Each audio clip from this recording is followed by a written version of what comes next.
spelling bee, and that was the word I got knocked out on. It was cemetery because I spelled it wrong. Really? I spelled it CEMETARY, and they told me it was wrong, and my jaw hit the floor too. I was like, I know I spelled that shit right. I was mad. I made him go get a dictionary and everything.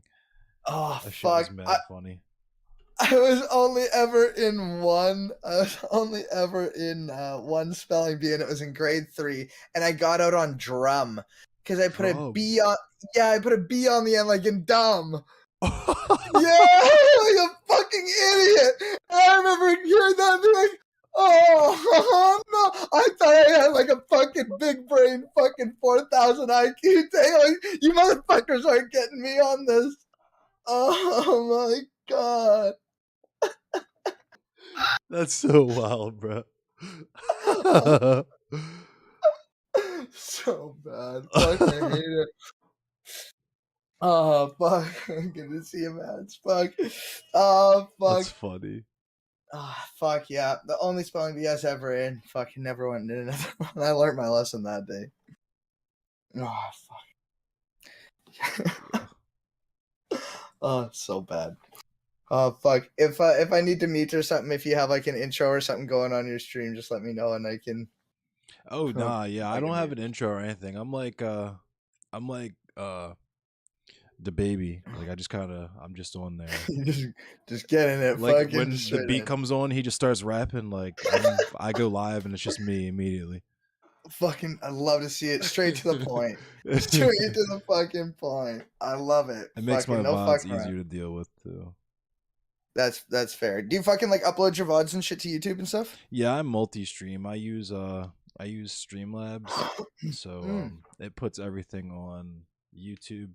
I multi-stream to YouTube, Facebook, and Twitch because Twitch's discovery is trash. So Yeah, for sure. Well, because I was gonna ask because I don't think you have partner, right? Like you don't. Not partner. nah, Affiliate. I mean, yeah, like I can't donate bits. yeah, I was affiliate, but I terminated it. So because didn't want to get banned because I don't know. I guess you can't multi-stream if you're affiliate. Yeah. So I was just like, nah.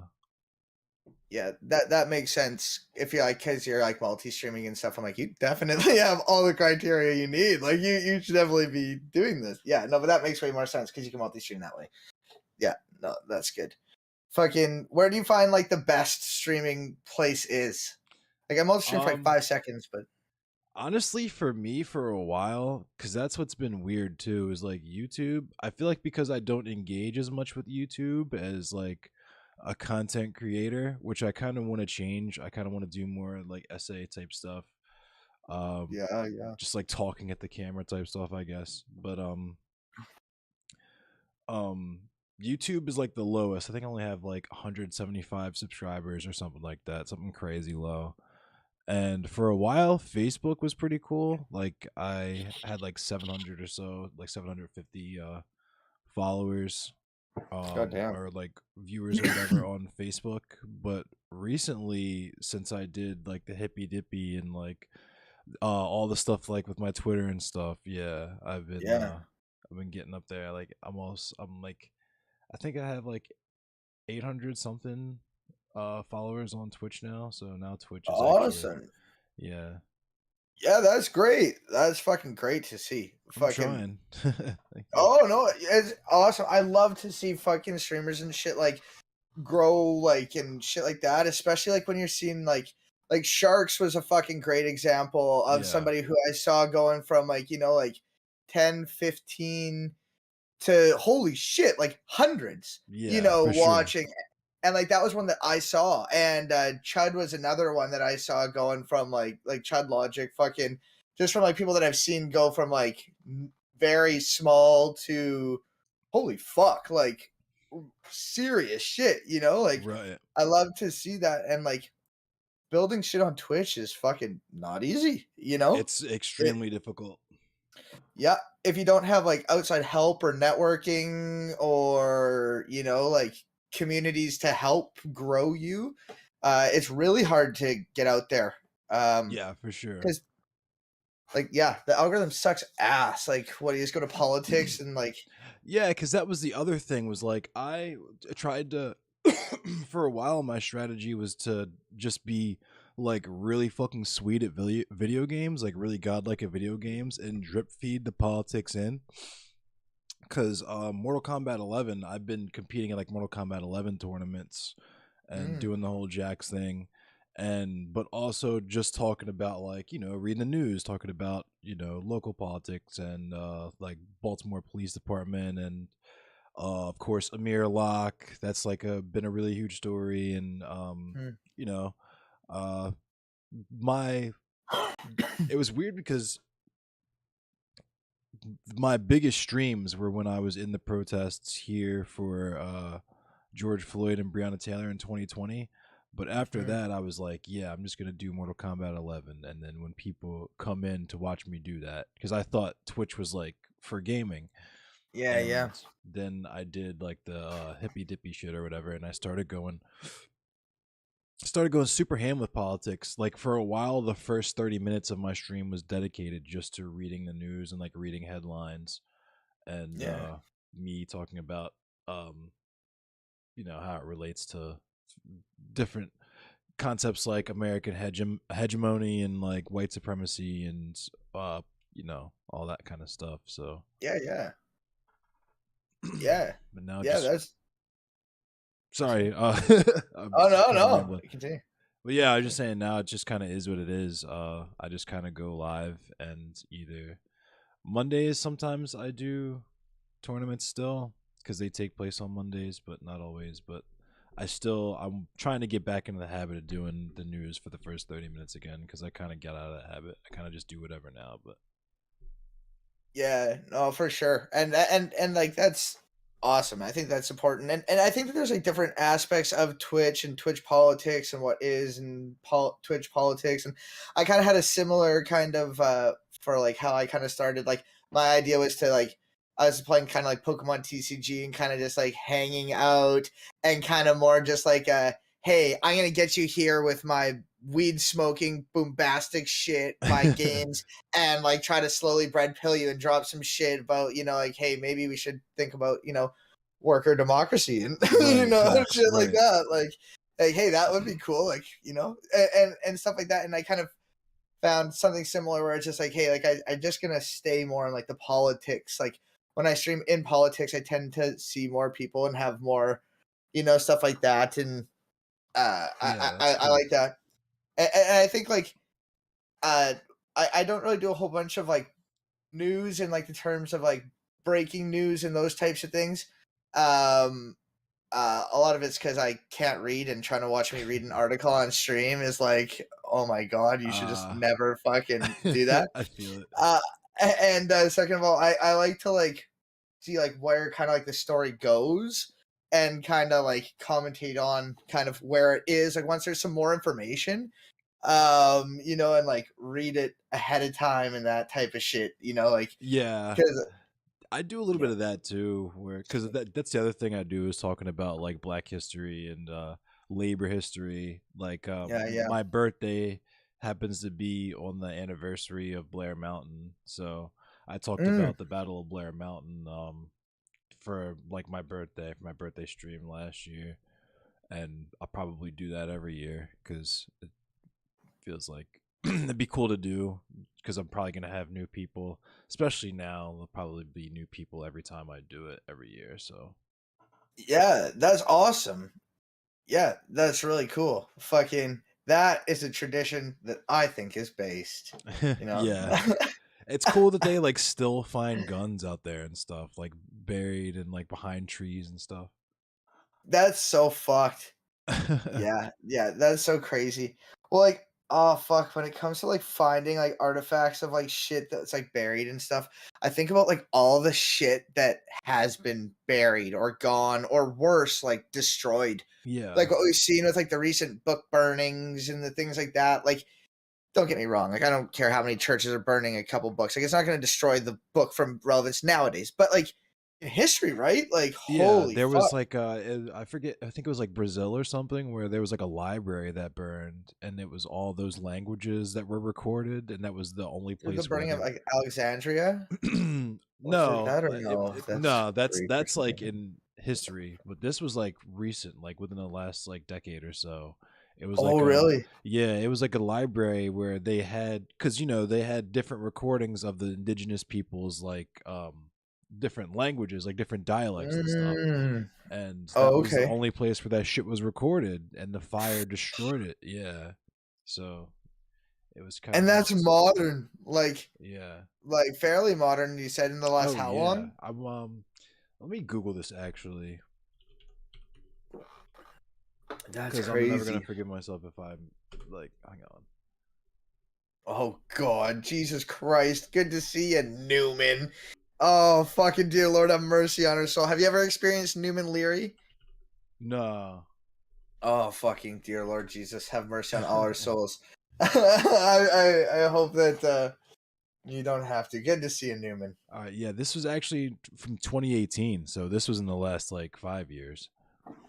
It was a fire that destroyed a Brazilian Shit. museum, not a library. I'm sorry. It had 20 million Mm. artifacts that were also eliminated. Oh. Yeah, Do you know what caused the fire? Does it say anything about it? no, but it's like languages that nobody speaks anymore either, so they're just like gone. Shit's Oh, kind of crazy. that's It was so fucked. the National Museum in Rio de Janeiro. You would think, emphasis on the terms, you would think that that nowadays you would hope that you would like re-record a lot of that stuff digitally, right? Oh Like yeah, you I would hope want that to prompted a lot of people to do that. make redundancies. Yeah, I did that shit. This is Aliens gonna are be real. corny, and I might be dating myself a bit, Welcome, but Rip Kobe. when nice when Thank you for the follow.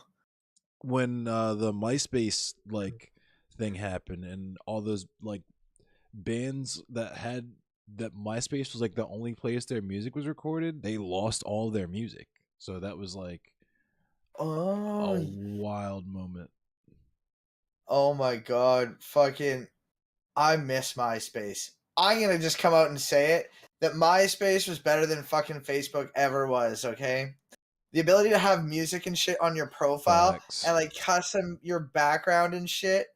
Oh my God. Oh, that was the best. I miss that shit. I wonder if I can find my fucking old MySpace. Fuck. I miss MySpace. Never used MySpace. Fuck. Fucking Rip Kobe 666 says aliens are real, and if you disagree, you should research the Phoenix Lights phenomenon. R.I.P. Kobe is a based ass name, and yeah, I think aliens are real. I think the Phoenix Lights are the government, though, Loki. I think that aliens are real. Huge asterisks needed. I do not think that they have come to Earth. Yeah, Uh, likewise. I, I, yeah, I think it's statistically improbable that we are the only life form of any even minor significance in the universe. I think that that is so selfish and like us centric that it's just a bad take to say there's no way that there's any aliens. But I don't think that we've had aliens come to Earth. There's like single celled organisms on Saturn or whatever they're trying to look at or whatever, I think, too. I There you don't know. go. I'm just geeking. I also consume lots of cannabis, so Hey, there you go. Well, hey, would you like to consume some cannabis right now? You're sure. allowed to say no. I will, but I'm Awesome. gonna eat half this edible. Hell yeah. Fuck yes. Good shit. Fucking Newman Leary, if you fucking say some bullshit, I'm watching you, Newman. Fucking. This name is recommended, but I do respect the man. So, do you fuck Fuck. with That's right. because I don't know a whole lot of like Canadian fucking like labor history. Is that like based? Mm. Is there like lots of based like historical events? Um, fuck. I don't know the deep fucking history of it. I have this really good video that I was going to do for fucking May Day, and it was based on Canadian labor history here. Like we Nice. have similar issues as the US. Oh, I'm trying to find that. Yeah, I can shit here. imagine. Yeah, you With like, guys, the RCMP is kind of fucked up. That shit's kind of wild. oh, super fucked up. Our like the RCMP had like was founded essentially as like the violent arm of course the government and the Yeah, Catholic Church to fucking, you know, enslave fucking children from colonize. Yeah, indigenous colonized, yeah, is the word. yeah. Uh, Settler uh, vibes. uh, indigenous children into residential schools, What up, Billy? and like take them from their families and shit and fucking, you know, horrible genocidal shit, terrible, terrible, Very terrible similar shit. to America. Yeah, yeah, in that sense, and really bad stuff that like that shit still affects us Yeah, I was gonna seriously say, today. yeah, there's still like, indigenous Huge. women go missing off like residence stuff like that. Yeah, Like that shit's wild. crazy. Like the whole missing and murdered indigenous women fucking Yeah, President's shit Day is isn't Black it's History just Month. crazy. And police don't give a fuck. Police don't fucking care. Oh yeah, The police are probably involved in quite a bit of it. right. Where I'm from, there is this thing called day nighttime cruises or starlight cruises. If you look into starlight cruises, the with the Saskatoon police, Oh, they would uh, just drop people off. in the winter. Yeah, yeah. I That's where was reading I'm about from. that. Oh, that's where you're from. My That's dude, I'm from the most wild, bro. racist, like awful part of like Canada. Like Sheesh. literally every seat in our province went conservative. That's Like troubling. we had an open Klansman as our MP back in like the 20s. Whew. Like my dude, like fucking that's That's like a governor crazy. of our province. Like in Saskatchewan, where I'm from, like I think they said like 20% of like the population were like Klansmen. Like fucking That's like so we had a intense. series in Canada. That's wild. That's so crazy in Canada. I would never even I thought the Klan was just like American. No, like no, like if you look up like Damn. KKK and Sask, like it was legit. Damn. And there was this place when like in like my hometown where we called it Anal Point, and it was just like a hill where people, you know, the name I think speaks for itself. And way back in the day, they had like Klan rallies and shit on that hill, and they'd have like cross burnings in Canada. Here, like the far right fucking movements and shit like that are more heavily armed towards indigenous people and immigrants. Yeah, I would figure Um, that. that's where the majority and Muslims. Oh Um, yeah, for sure. that's where a Because you guys don't majority of the really hate have is the whole here. slavery thing. Yeah, and we don't really have that history as much. Yeah. Just different stuff Yeah, happened here, you know. for So sure. Just it was done directed at a different group of people, yeah, I different guess. types of shit and Yeah. bad things. So yeah, and that hatred and white supremacy still runs deep to this day. I think we're doing a better job of addressing At least it, pointing it but out. It's more visible, I feel like, at least at the very least. yeah, like don't get me wrong. I think that it is great that every event in like Canada for the most part like recognizes what land it's on, like what tribe it belongs to. Like it belongs to them, but like in a speech alone, you Right, know, yeah, like cool, exactly. like On paper. appreciate the speech, but now what? You know, like it's like okay, like cool, but like that's a step in the right direction, Nah, I we're guess. we're But talking like about they're that not now, like doing Zio. any goddamn thing about it. So I don't know. I guess it's a step in the right direction to helping things, but I don't really see much in terms of helping that's actually really going on. Yeah. So I don't want to have like false hope that things are changing when they're really not. I feel it. Yeah, I feel it. It's like celebrating, like with the Amir Locke thing, like celebrating, like hey, like they're doing reforms to no knock warrants. What the fuck? Okay, well, like I guess you could say that's a step in the right direction, maybe. But like, look what's still fucking happening. What the fuck do you mean? Like, nothing's fucking actually changing. Like, it's lip service Right. often. You know, I don't know. Just yeah, we have our own issues. It's absolutely not the same burn tower. Free Canada, free Ireland from the EU. Okay, Rip Kobe. Ireland, yeah. Yeah, that's a whole nother topic. I don't know Right. enough to get straight into Same, that shit. yeah. I couldn't do that one. I'm like fucking Irish, like Polish. I made a tweet that said, "Fucking, I'm afraid to do an ancestry test because I'm afraid it's gonna come back more British than I want to admit." But like, what I want to admit is that like I'm Irish Polish. Right on, I feel it. That's what I know. But I'm sure there's some greasy fucking Brit bonger in there, and sorry to the Irish part of me for that. All I will say is fucking solidarity for Ireland and the people of Northern Ireland. That's what I will say. I feel it. Ancestry tests are bullshit. I'm sure they are. Yeah. I feel like where shits like ancestry.com are more valuable is in like artifact keeping and like networking is if you find other people in your tree that are like also working on the same tree or that have uploaded shit or whatever. It makes it easier to find for that, but the DNA test shit is just so the government can steal your DNA. Based. Fucking we can thank Joseph Smith and those lovely Mormons for the ancestry and fucking genealogy shit that we have. Because they believe in intercessory prayer, where you can like pray people into heaven after they die and the shit. severity of the They treatment is studied different, really Burn deeply like the Tower. lineages of like their families and people's families and shit, so they could pray them into heaven. So like they own like a lot of those big company like databases on like genealogy and stuff. Oh The wow, Mormon I didn't know Church. that. Yeah, That's it's really scary. big with them. Yeah. Oh fuck.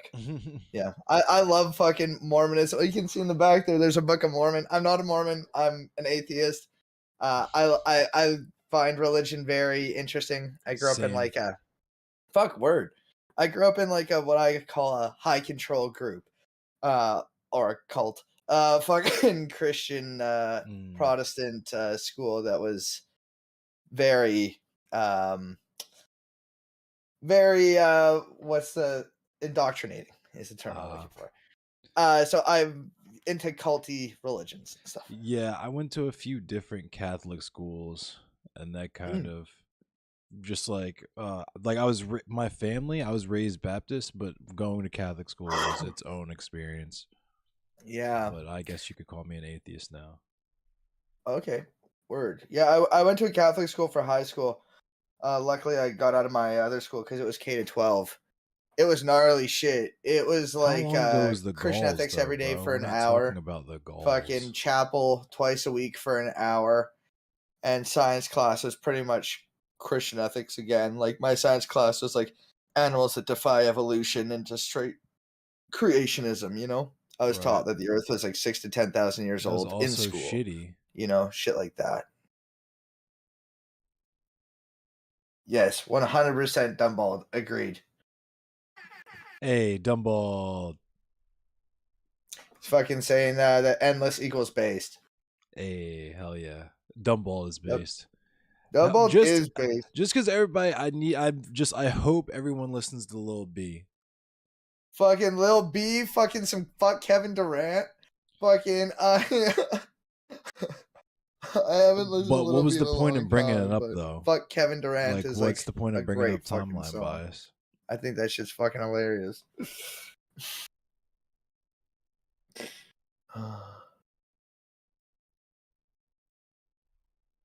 Sorry, I fucking clearly missed some shit here. Does the Quebec order have their own category?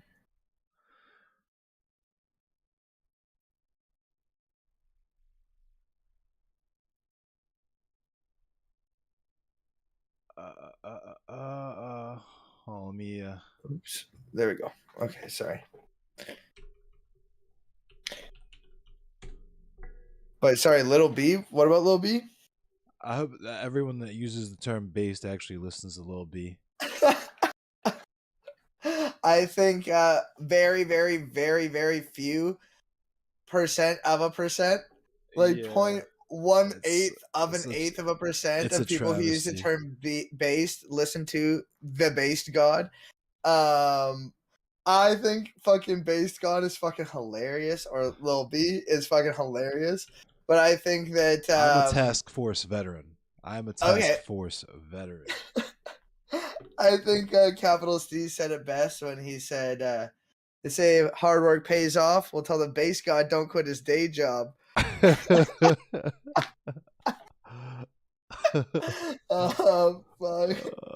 I don't listen to much Lil B, but I respect the laws. Fuck, he's good shit. I would consider him like, I don't know, like I really like fucking like great bad rap. Ugly God is like a fucking king. God. Hell yeah, like a king of that bullshit. I love it. Ugly God, just like Lil Ugly Mane's cool too. I fuck with Lil Ugly Mane. I don't know them. Fucking, I should check them out. And shit like that, like fucking Riff Raff, where it's just like stupid. Like, what the fuck are you? What are you even talking about? Like, what the fuck is this? And it's just like you have to be on another one to say shit so stupid. Yeah. And it's just mind-boggling. Oh, I just love the dumbness of that. I feel it. Yeah. But yeah, I would put Lil B kind of in that category. Yeah, for sure. Like, yeah, it kind of really popped off. It was the precursor to like the SoundCloud era of hip hop. Yeah, fucking like I like I said, I've never been a huge fan of Lil B myself, but my one buddy who's always like kind of that music nerd fucking dude who's like always on that fucking shit, fucking my buddy fucking the Kid Ross, who sometimes comes in chat here. He fucking introduced me to him, and he's made it very clear on how Lil B is a fucking inspiration. He's a big Lil B guy. He would die on that hill. I bet Lil B, really, honestly, Lil B is one of the top 10 greatest of all time, like goated, like completely changed hip hop. I will die on the hill of T-Pain is the greatest musical artist, also. One of the greatest musical artists of like modern times. Yeah, T-Pain. Oh, fucking thank you. I love T-Pain. I've always been like every one of my nicknames has either come from a spelling mistake or a T-Pain reference. I've always loved T-Pain. I've always been the dude to fight and like die on that hill when people would call him all sorts of names. My boy, every fucking T-Pain song carved into this heart. Fuck, I love that fucking man. T-Pain is lit as fuck. I fuck with T-Pain. Yes, I actually have a bunch of clips. I'm doing a full T-Pain appreciation stream. I've done little fucking things on it before, but like he's the most slept on, most like disrespected fucking like legend, and motherfuckers need to know that he's not just some fucking robot talk box fuck, that he is one of the most talented human beings. His streams are dope, and he actually makes like music for streamers too. I heard like royalty free music. Yes, yeah, he has a SoundCloud album. I'm gonna try. My goal is to one day have a stream intro done by T-Pain. If that ever happens, I can die the happiest man of all time. Like, oh my god. That would be sweet. Bury me in my T-Pain edition Oakleys, which I actually have, of course. T-Pain edition Oakleys. That's amazing. They're white gas cans, and they have the T-Pain OK and like a teddy bear on the side for Teddy Pain. Oh, that's perfect. And they're signed on the. Oh goddamn. That's perfect. That's drip though. That shit is fucking. I remember like the first time I ever heard "I'm in Love with a Stripper." Fucking, I was like some Christian kid in this fucking school. My fucking buddy from Arizona fucking was visiting. He was friends with my family's, and he played me this. I'm like, oh no, this. He's in love with the stripper. That's the. Oh no. I'm like, this is amazing. It was like singy. It was everything. It was edgy. Life changed since that moment. No, Let Me Buy You a Drink was a life-changing track. That one. That is. The song comes on, will change your whole day. It will. It will. That was a great one too. Fucking Bartender was great because I love that he references that he's got a fresh white suit and a Mini Coupe sitting on Dubs. And, you know, my boy just coming straight out there saying, yo, I got Dubs on this Mini Cooper, bro. Like, nothing at the bar. Oh, fuck yes. My boy Meets Mini would love that shit. Hell yeah. Flexing that fucking Mini Cooper. Shout out to Boy Meets Mini. Hell yeah. Fucking absolutely fucking bass king legend. Fuck Hell yeah. yeah. Fucking, I'm shocked that fucking that's not the T-Pain's not Boy Meets Minnie's favorite fucking rapper. Like he putting Mini Coopers on the fucking map, bro. Fucking, you see the Mini Cooper in that music video? Yeah, I almost got a Mini Cooper, but I'm 6'1" in real life. Like I tried to get in Oh, it, and shit. it's like Yeah. I couldn't drive that thing. I like really weird dumb things, because I'm a weird dumb guy, and I like not Mini Coopers. I do think they're cool, but smart cars. Oh, I those were want cool. hell yeah. I want an all black smart car convertible, which exists, with Lambo doors and fucking like black wheels, all blacked out, and a Hayabusa engine in it. Ooh, That's really sick. I really want a it zero exists. motorcycle. I'm trying to get a zero motorcycle sometime soon. A Xeron motorcycle? They're called zeros, just like Zero, and Okay, they're I'm looking this electric up. motorcycles. They're basically like the direct competition to the Harley Davidson Livewire, but they're like really sick electric motorcycles. Ooh. Yeah, They're electric? yeah. Oh, goddamn. What do one of these things cost? I guess I'm Uh, in Canada, so it's probably like different. yeah, and you might get Pretty tax nice. credit for. It might be different up there, but like 10 to 15 grand, I think, for like the lowest like base model ones. But those are sick as fuck. Yeah, just to have is just like a little commuter bike. That'd be sweet. That is And it'd be a sick. sweet like apocalypse bike too, because it'd be electric and you could go off road with it. Hell yeah. Fucking, I used to have a fucking motorbike, a crotch rocket. It was a Yamaha BFZ 650, like one of those Thundercats. It was a fucking, Hmm. like a 650 Thundercat. And fucking, if you're looking them up, it's a fucking big, dirty black crotch rocket. And like, it was black and silver. And fucking, it was big and wide. Like that thing had like a tank on its ass. Like, oof. Like that thing was like Damn. wide, like leaning over it. And oh my goodness, I had a lot of fun, but like, it was dangerous. I learned to respect a bike real quick. Like, I could oof. imagine. Yeah, I never actually ridden them. I fell off a motorcycle once, but I've never actually ridden one. Okay. What, do you need a special like motorbike license in Baltimore to have a Yeah, bike? it varies from state to state, but yeah, in Maryland, there's like you gotta go through you can like just buy a bike and ride it because the cops can't really chase you or whatever. But the like proper channels is to take safety course, motorcycle safety course, and then there's a test, and then you can get an M class license added on to your regular driver's license, which you already have to have passed a like driver's test and gone through driver's ed and all that stuff to do. So Based. Well, yeah. like it's good that like there's some form of like thing that you have to do to like get Yeah, a so people license. aren't just like buying Hayabusas and splattering themselves left and right out there. Well, that's the thing, like I'm a big fan of like I loved my bike, but like my issue is like I didn't have any friends who rode with me, so like it didn't make it, like it wasn't practical for like my purposes, like to go anywhere, like they just didn't really have bikes or anything. Like my bike Yeah. wasn't like a super crazy bike, like it's cheap as fuck, like it was like $3,500.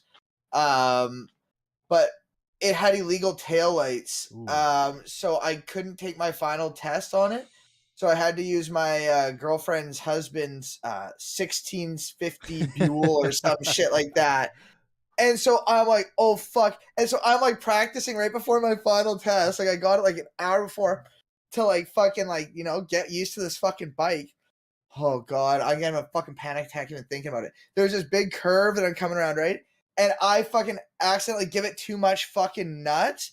And Ooh. I start going. I'm like, fuck, I'm going into this curve. So I hit on I hit on the fucking brakes and my ass hops up and like I kind of like bull kick my shit out. Oh, and then that shit lands down and like it catches ground and like I luckily caught ground and started going, but holy fuck. And I was like, holy shit.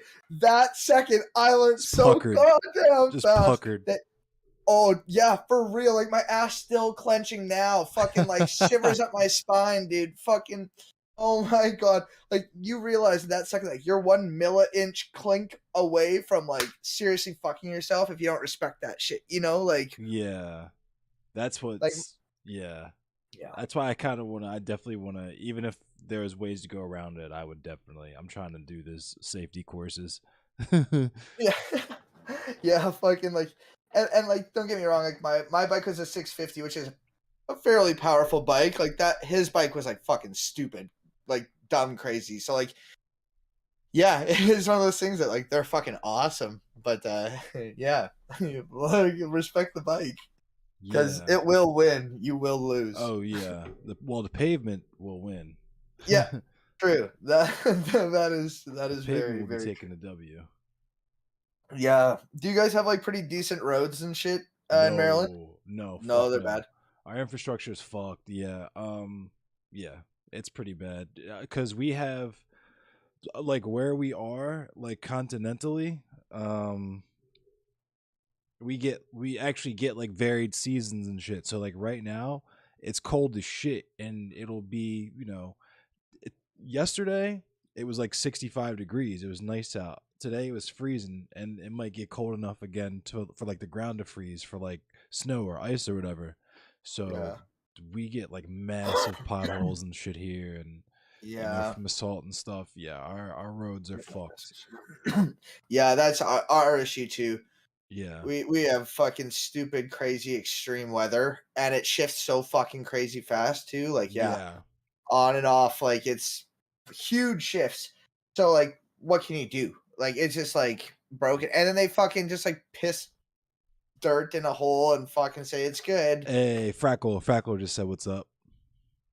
Fucking, who said what's up? Do you know Frackle? Frackle, yeah, fucking what's up, Frackle? Hell yeah, Frackle's based. Fuck yeah, fucking yes. I fucking spoken with Frackle in chats before, I believe. Yes. Good to see you. Fucking Frackle streams too, right? Yeah, Frackle does interviews. Okay, I don't know. I feel like I'm following Frackle, but I could be very wrong. I could be wrong. Yeah, Frackle does hey, what's up, Dumbald? Yeah, Frackle does like interviews and sometimes plays like RPGs and stuff and just does the news as well. That's what I've seen Frackle do. Word. Pretty dope. Fuck Yeah, yeah. interviews and political education. Yeah, pretty much. I'm thinking about doing some interviews. I have some friends. I have a friend, Lil Perk, who I want to interview. She Little makes perk. memes. Yeah, Base. yeah, my friend Helena, she makes memes, and I want to interview her on meme culture because some of her stuff has been featured in like college textbooks on like memes and shit. So Oh, I feel like she'd be cool shit. to interview and talk to about memes and stuff. And we actually, so she also organized and ran it was like a collective. She didn't run it, she just kind of organized it and was one of the people that was like the anchor people, I guess I would say. And she basically had like a range license and it was basically just for like queer and trans BIPOC people to like gather and Fuck yeah. um get firearms safety training and get comfortable Hell using yeah. firearms. And we would just go to the range and shoot, and it was basically just a bunch of black trans and queer people just Fuck. fucking at this stuffy range with all these weird ass fucking like ANCAPs and shit and libertarians and shit, just fucking shooting AR-15s and Glocks and shit. It was fucking pretty sweet. Fuck, that's so base the fucking NRA almost got involved. Fucking Well, fuck. that was the other cool thing, is that the SRA would come out as well. One of the last times I was out there, actually, someone from the SRA came up to us and was like, "Are you guys a thing?" And we were kind of like, "Yeah, low key." And he like we talked for a minute, and yeah, the Maryland SRA seems pretty cool. I'm not too deep into them. I don't know them that well, but I'm thinking about doing stuff with them too. That's awesome. Fucking, we're not allowed to have that in Canada. Like, Yeah, that gun groups sucks. politically affiliated. Yeah, I know the We have originals. guns. Like, I'm a big gun guy. I got guns. Your laws are a little bit tighter though. Like you can't have as much capacity and stuff like that up there. Yeah, so like we have like guns that are over 22 calibers are pinned to And yeah, 5, Freckle. excluding handguns. Handguns can be up to 10, I believe. And there's fucking like you can get fucking handgun clips that fit fucking AR-15s. Like you can, I know people who have multi-round clips for AR-15s, and you can just remove the pins. Right. Like you can depin them and shit pretty easy, or just order them from the States. You know Yeah. what I mean? Like, Right. oh, That's like pretty much how it is so. here. Like Yeah. like it's not even like it's the law. The loophole is specific. Like you can't buy a 30 round mag here, but you can totally just drive Yeah. 30 minutes to Pennsylvania, buy one there, and bring it back here, and that's perfectly legal. Yeah, yeah, it's dumb. Yeah, it's really dumb. Our legal shit with our guns, like we have what's called a PAL, like a possession acquisition license, and then there's a restricted PAL for like handguns and like things like AR-15s, those types of guns.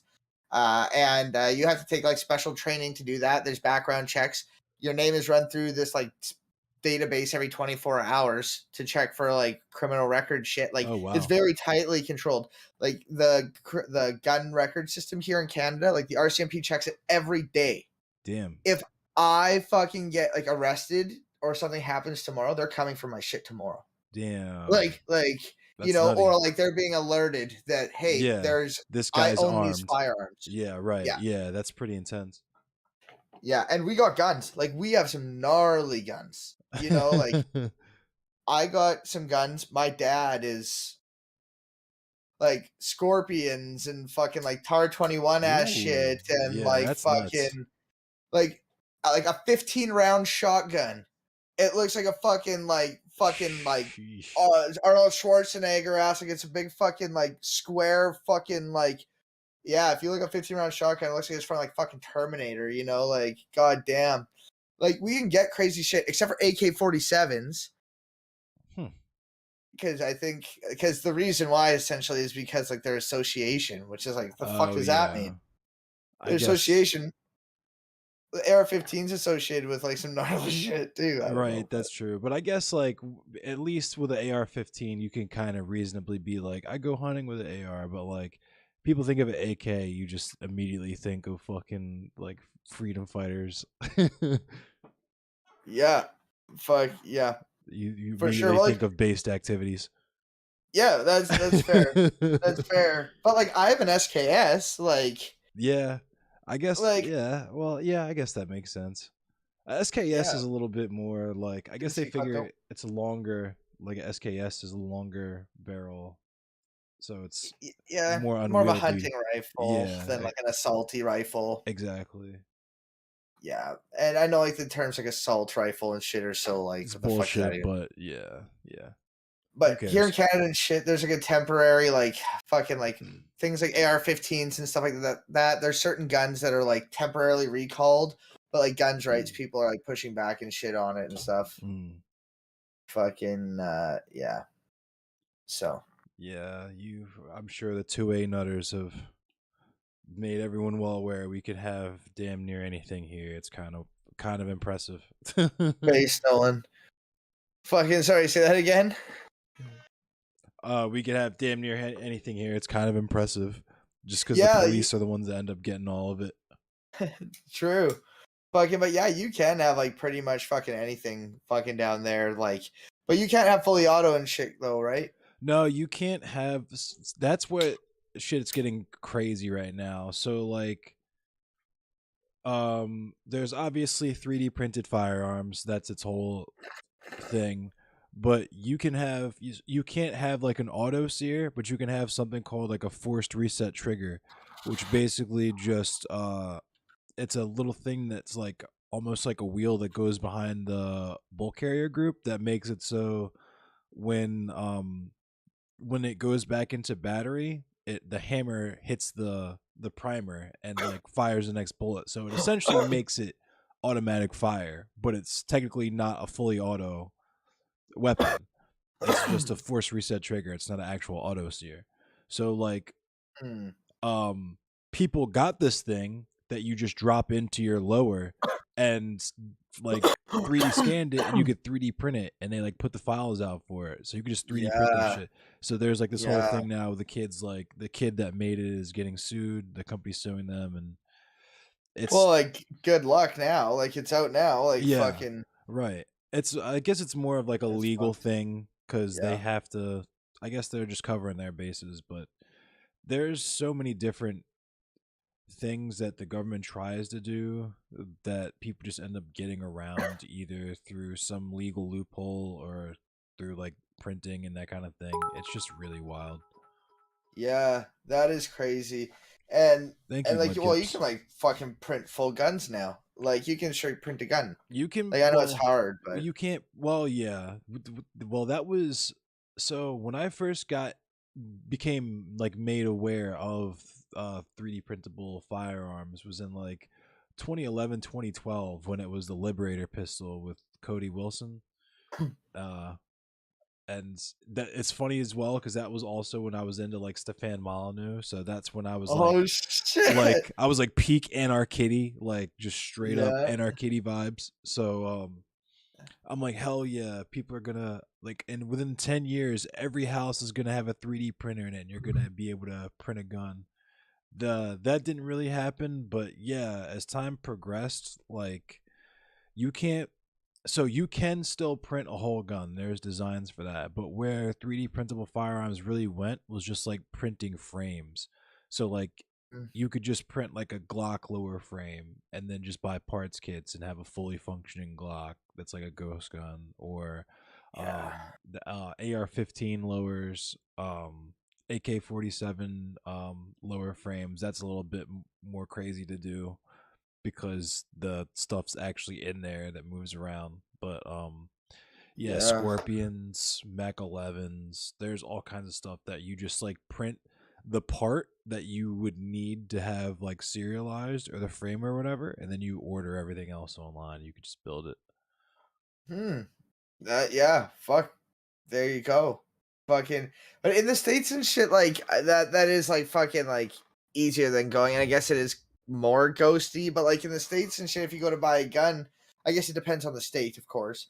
But it Oh, a seems like it's pretty rifle? goddamn easy to buy a fucking gun. Yeah, for a rifle, you can just walk in and walk out the same day. Like the checks, like that, like places even will What's considered a advertise. rifle? Like anything that's not a handgun?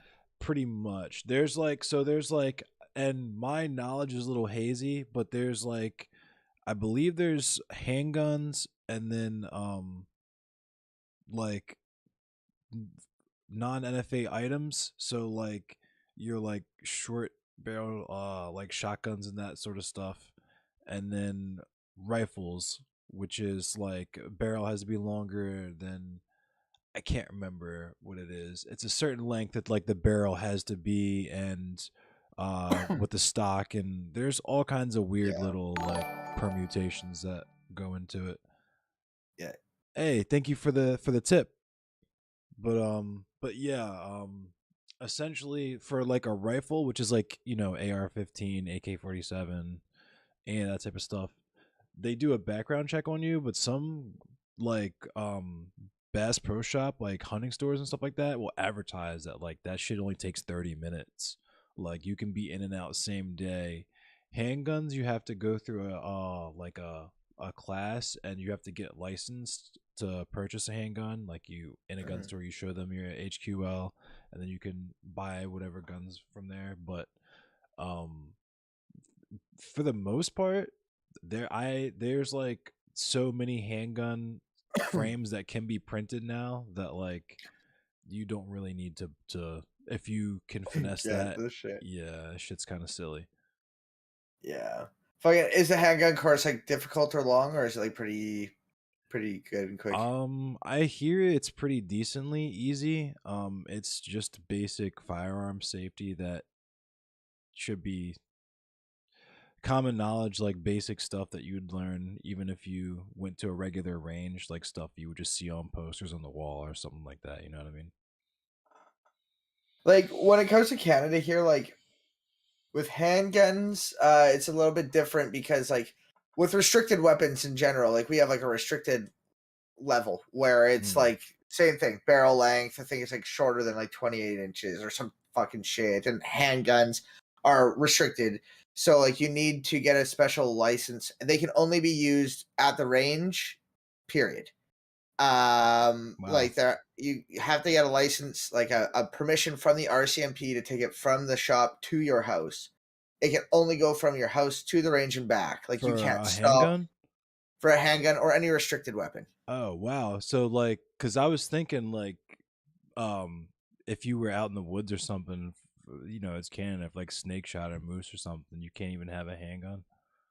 No. Oh, Big wow. no no.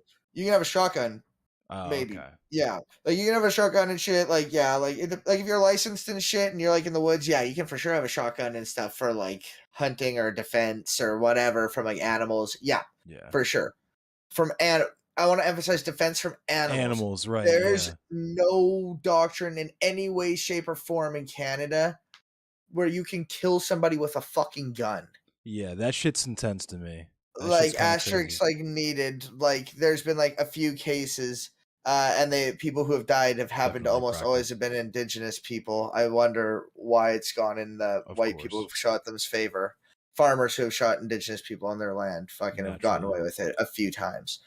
But besides those things, there's no defense. So like when I see like even as an American, the Rittenhouse shit's fucking abysmal. But like Yeah, right. as a Canadian, it's like I what the fuck do you mean? Like there's Yeah. no Oh, reason. yeah. America's There's no crazy.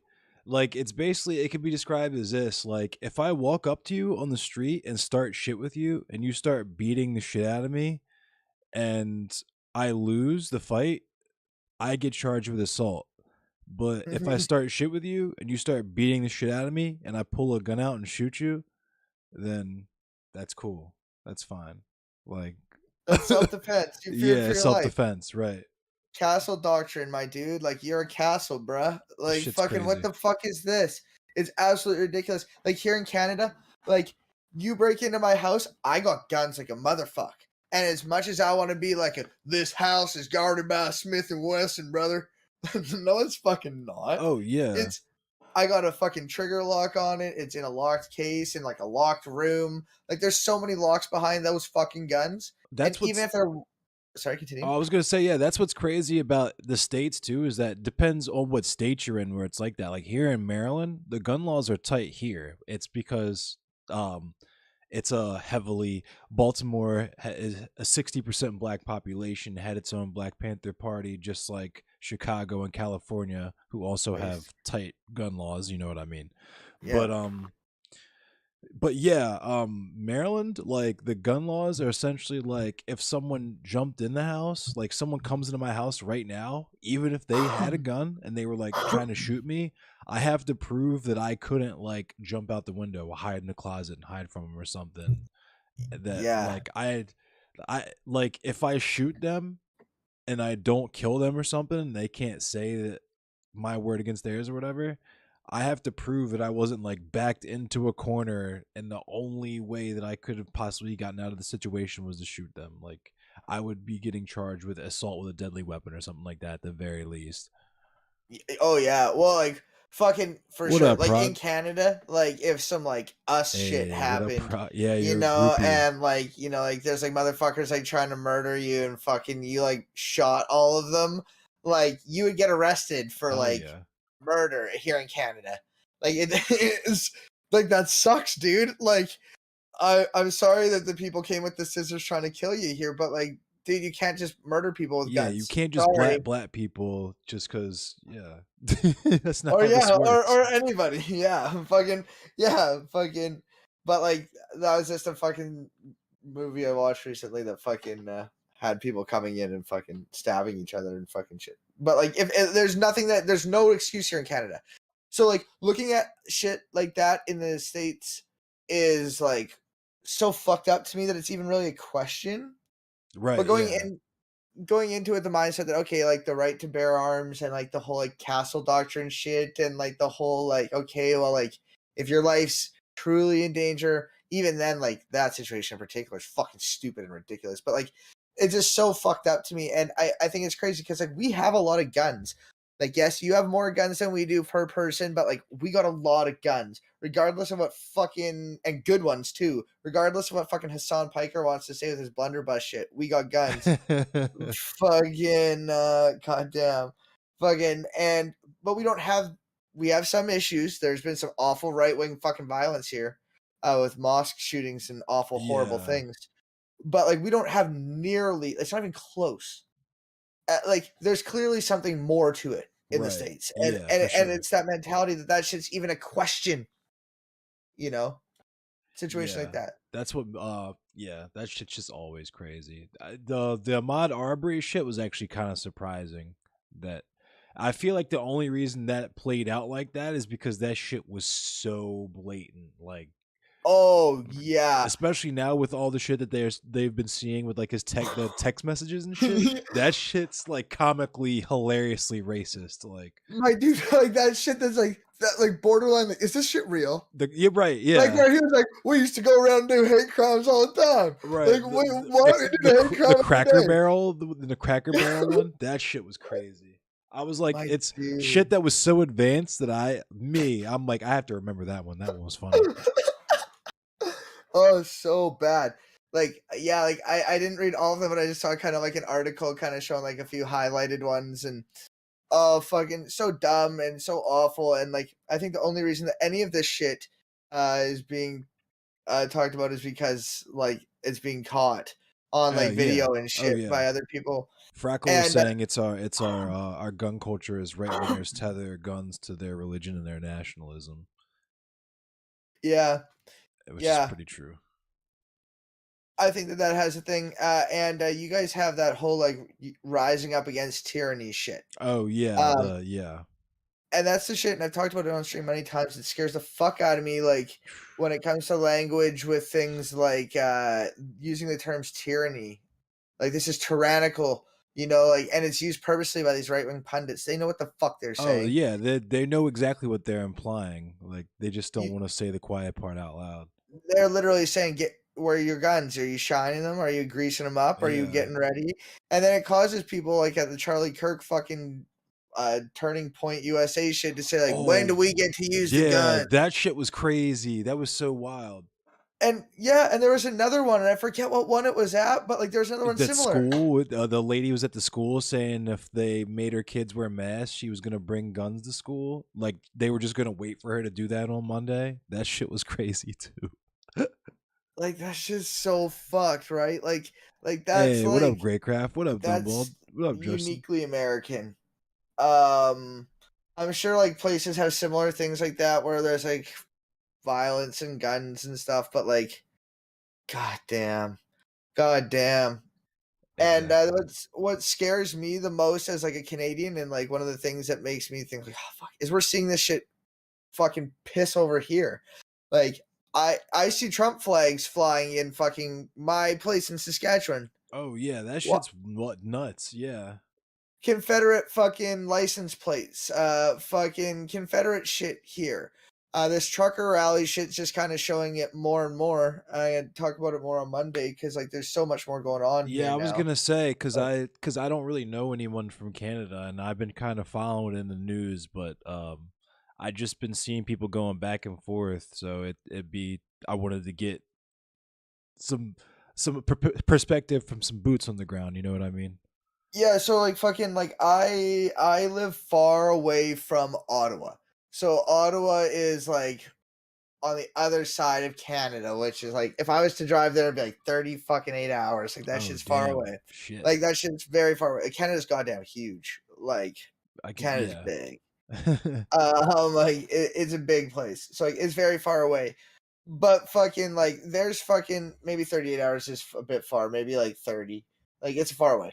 But fucking like are you wanting like a background on it, or like on like the trucker shit, or Yeah, I just basically what I know is the only thing that I kind of understand about it, like the only way that I personally could throw my 2 cents in on is that there was a band that were very sketchy. There's like a genre of metal called like National Socialist black metal that's like Nazi.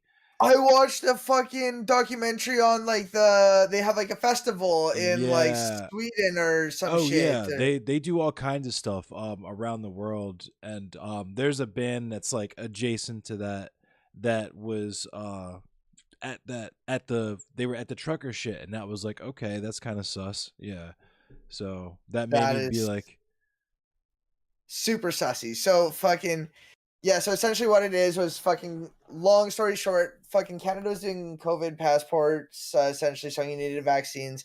90% of truckers are vaccinated, and there was a fucking temporary fucking pause on truckers entering Canada going from back and forth in the States for having to get that and show that. And then that lifted, and like people were like, let's fucking be angry and go. A majority of fucking truckers fucking are not for this.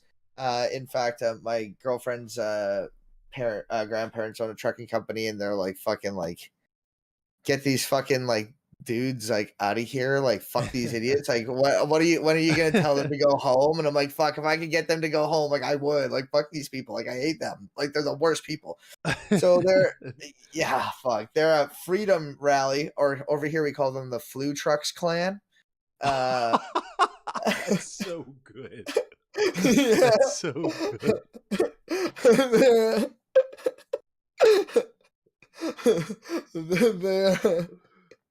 They're Hell a yeah. right wing adjacent astroturfed fucking rally of truckers who are blocking waypoints from like the US to Canada and stuff like that. Like they're blocking main trade routes and hold it up in Ontario, in Ottawa, Ontario, the capital of Canada, fucking trying to do some January 6th ass shit. That's crazy. Um, like yeah, like they're at the Capitol, fucking held up a bunch of trucks there. Like most Canadians think they're absolute dumb scum fucks. Most Canadians are like, fuck you, like counter protests are like blocking trucks going to the rally. Like, you know, like and they're Yeah. bigger than, you know, like it just looks like there's a lot of people because there's a huge ass truck. You know what I mean? Like Right. they're just so fucking dumb. But like the police are on their team. So like nothing was happening for the longest time. Like there were No, I fucking didn't rules see and that, shit that were supposed Jorson. to be going on, but like fucking they weren't really enforcing them. You know, like there's hot tubs brought in and like DJs and like fucking Sheesh. you know, and like fucking like the police were supposed to like stop people from leaving and coming back. Like if you left, you couldn't come back. Well, like there's like a DJ who's going out and like doing sets and like coming back during the night and shit, and like police were letting them in and stuff like that. Uh, fucking now it looks like the Thank you, police are doing Frackle. some I shit. just read chat. Um, the Canadian government's gone maybe a little too far with the Emergency Act shit with the financial stuff. Yeah, that I shit don't. is I think. that I I, I don't know. I don't It's like that. But yeah, I was gonna say it's wild seeing people cape for that. Like it's as from the outside looking in, like us having our issues here with civil asset forfeiture and all that shit. It's funny to me, like especially because mhm. of who it's being done to, but Yeah. like ethically, like it's actually kind of not really good. Well, like I have nothing against like so here in Canada, you fucking get a fucking parking ticket or don't move your car gets impounded. Right? It gets Yeah. taken to the fucking lot. That's Impound the facts. fuck out of their impound the fuck out of their cars and make them go fucking pay a fucking gnarly ass fine to get it, you stupid fucks. Yep. Mm-hmm. Charge them retroactively for every day they were there past the 32 In the hour lot. limit or whatever the Yep. fuck. Hell yeah. Because that's what they do here in Beemore. Shit, I've been flipped upside down behind getting my car towed. That shit's crazy. It'll be like $300 for the tow and then $100 a day storage after the first day, like something Yeah, crazy like that. it's crazy. And then make it a semi. So it's taking up like 10 spots. So Oh yeah, fucking word. Like I'm sure like that's gonna be expensive as like fuck. like $5,000 just for the tow, and then Yeah, like $2,000 a day for storage, like something yeah. nuts. Get on you. Awesome. I have nothing wrong with that. Fucking get your shit out of here. I do have like they were doing some shit with like fucking season bank accounts, like doing some shit with bank accounts, and it sucks that like I got out of banking in September. Mm. For those who don't know, I was a senior financial advisor at a Scotiabank, a major bank here in Canada. I've been a certified financial advisor for 6 years. Oh wow. I just got out of banking 6 months ago because I just couldn't continue to do it any longer. It was just hurting my soul too much. I wanted to be the good one. I wanted to be the good You one. wanted to change the system from the inside. I wanted to be the good one. I thought I could do it, and then it all came crashing down, and I just couldn't do it anymore. And and now I'm trying to figure out stuff more. But yeah, so I'm not in that anymore. So I wish I was there to see kind of what's going on, but I do have some friends that work there. I want to message them and stuff. But yeah, I don't like that. I don't like the bank. Not the bank. That either. I don't like the government fucking doing things with your bank accounts or like seizing fucking assets. I have nothing against like impounding vehicles that are fucking parked in somewhere they're not. If they're on the public road, yeah, get them the fuck out of there. Yeah, like fucking like I and like the thing is like they're calling it like I don't know like economic terrorism, and it's just like fucking like hey I think that they're fucking what they're doing is bad. Like I think they're doing it for a bad cause rather. I was gonna say I was just about to say like there are some things to be said about what they're doing. It's very not based what they're doing it for. Yes, exactly. That's exactly it. Like I can't critique what they're doing really. I can't. I can critique what they are doing it for. I think their reasons are stupid and unbased. Do I think that like fucking like I don't want to say on Twitch that I was going to say at the risk economic terrorism. Yeah, at the risk of TOS, there's definitely some activities that I think in Grand Theft Auto, if you did them, would probably get the police after you that happen to be very based and don't hurt anyone. So well, yeah, and like Oka, I believe it was Oka, fucking was like I believe they were trying to dig up a burial ground or like put a golf course over a burial ground or whatever. Jeez. And yeah, some greasy Canadian shit, you know. And oh my god, one guy young, thank you for the raid. Holy shit, we're talking with the based ass endless cemetery. Thank you. Thank you. But sorry, but fucking the fucking goddamn military was there in like 36 hours. You know, it was like because it was like indigenous fucking people. Oh, naturally, yeah. My fucking she's my grandma's sister. I call her my grandma because I was like kind of closer to her and she was way more based. She went to jail fucking standing with I believe it was the Mohawks. Fucking and they did a write-up of her. It was called Granny Goes to Jail. And she fucking went to jail fucking in protest. That's fucking cool. Yeah, based ass grandma. My fucking fuck. Oh, I was such a dumbass for so long. Yeah, I come from a long line of like on my mom's side, like leftists to like real ones. Actually, like people in who did political action. Real ones. I don't really have that in my family. My grandmother was like her family was sharecroppers, so she's told me stories about picking cotton from sun up to sundown and shit. Fuck. That shit's crazy. And I've seen like on the internet like wills, this dude's will that has my great grandfather listed as property for the price you would be able to fucking buy like a Honda Civic. That shit's crazy. Jesus but all of my political engagement, like, and all of that like praxis shit that I did later in life that was actually meaningful. Because I was talking about this on one of my earlier streams. That's like it comes up sometimes. My homeboy Lucky SOB that comes into my stream. Shout out to Lucky SOB. We went to high school together, and like you know how the Black Panthers had the breakfast program. Yeah. Low key, we had the lunch program. So like, word. Between the two of us, we would just stuff mad shit like up under our hoodies and shirts and shit, and then just bring it back to our lunch table, and everybody ate for free. Yeah. If you sat at our table, you ate like a king for those 2 years that we went to school. But that's fucking based. But beyond that, just meeting like people from the metal and punk scene, like, because you know the punks are the anarchists. They're the crusty anarchists that know a guy who knows a guy who knows a guy who knows how to fix a car or whatever. And then when you hang around those people all the time, you get their politics rub off on you until finally you're like me and the guy who was the last person to be have their charges dropped in the J20 federal case is crashing on your couch. Fuck, crazy. Yeah. God damn. That's my one of my homies is really cool. He was born and raised here in Baltimore, and he's done a lot of stuff like that.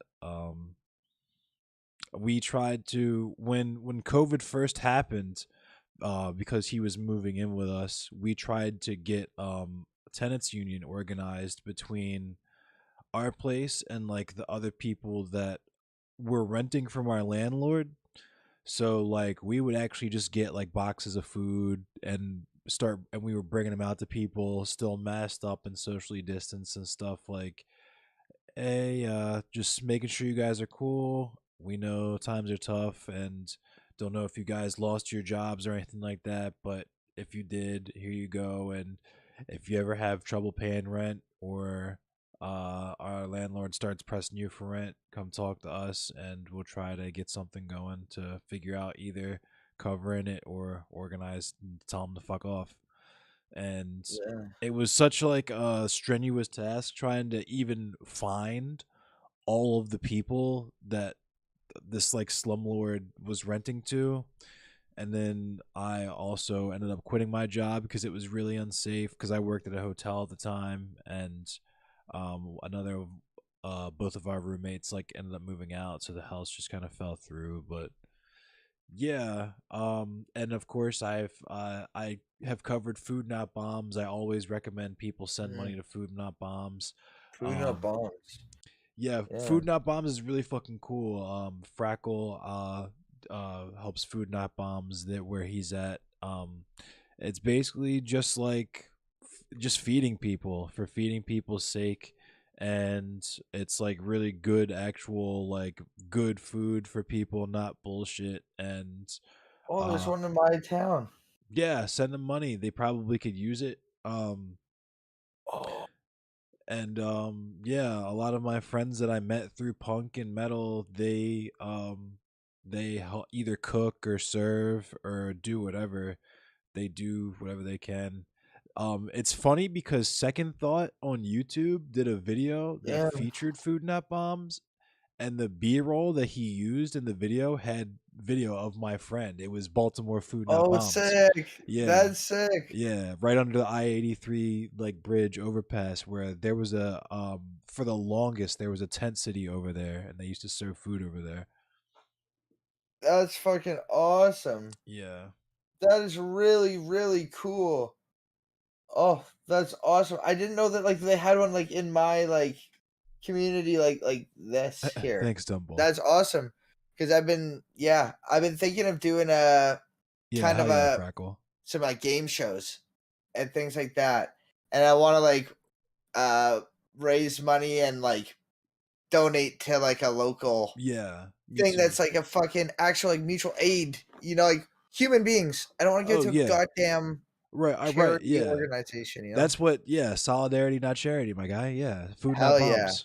Food Not Bombs Goddamn. is that's whenever I like when I'm trying to figure out my list of like mutual aid organizations, because there's always a dozen collectives wherever you are that are each individually trying to raise money for their own affinity group, whether it's the black trans group or the crusty anarchists over here or this unemployed organization over here. You know what I mean? Everybody's Yeah. got their own thing that they got going on. So Food Not Bombs is usually pretty close to the top, if not at the top of my list whenever I start. And then here in Baltimore, we have like, or at least in my vicinity where I am, there's the We Keep Us Safe collective, the They Them collective. Um, I'm sure there's more I'm forgetting, but of course, Food Not Bombs, Baltimore Food Not Mm. Bombs. Yeah, there's a bunch, but I Yeah. also am trying to do that more, like just do more, whether it's like giveaways or contests or whatever to raise money for to send for mutual aid. Yeah, I was just wanting to something like National that. bailout, yeah. Freckles said national bailout too, because jail Okay. solidarity organizations are good as well. Yeah. Here, at least Yeah. here in America, because of mass incarceration and stuff. It's its Yeah. own thing. Yeah. We have issues with that here too, but not mass incarceration in the same sense as America. You guys have a serious, different issue Yeah, there. yeah, I guess up there it's just more with like indigenous people. Yeah, like it's a significant over, like over, uh statistically, like what's the Disproportionate. that's what I'm looking for, Yeah. disproportionate, like significantly. And there's a huge issue, obviously, with that. I also want to do some shit with like animals and shit, helping Yeah. animals and stuff too. Like I love animals like very much, and like on my streams I have like my Crackle's a dog saint. on my streams. Like I know that like at least half of the people have clicked on my stream solely because of my dog. I love animals. I love people. I do That's why I as fuck much with as but, Amaranth like so heavy, animals. Like honestly.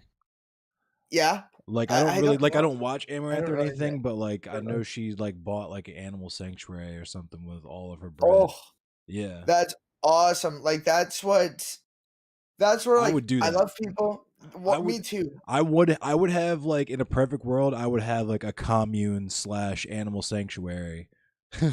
Yeah. Oh, for sure. Like I love humans. I care about humans. And I want humans to be okay. But I animals are where my like I can't even talk about animal stuff. I genuinely can't. Like it kills me. I can't even think about it. Like I don't care who you are. I see you do something to an animal, I'm coming at you.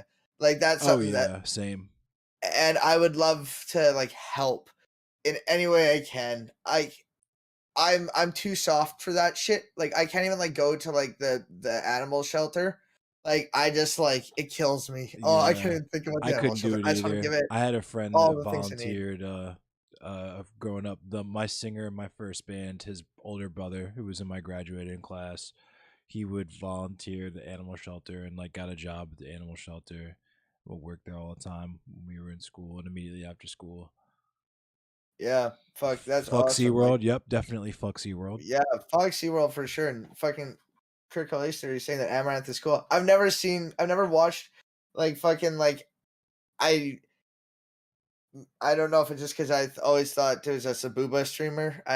She Yeah, was a I Sabuba mean streamer. I that's didn't know they low actually did key. It is like I've shit. I've watched some of her content like as a joke, just to be like joking with the homies in the group chat, like, hey, I'm watching Amaranth right now. My hair's just sticking up the back of my neck. Like I got Yeah. goosebumps.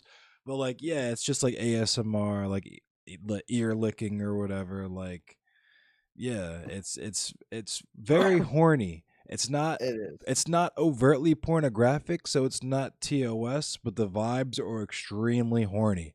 So it's Yeah. like I can't watch it for any extended period of time. So Yeah.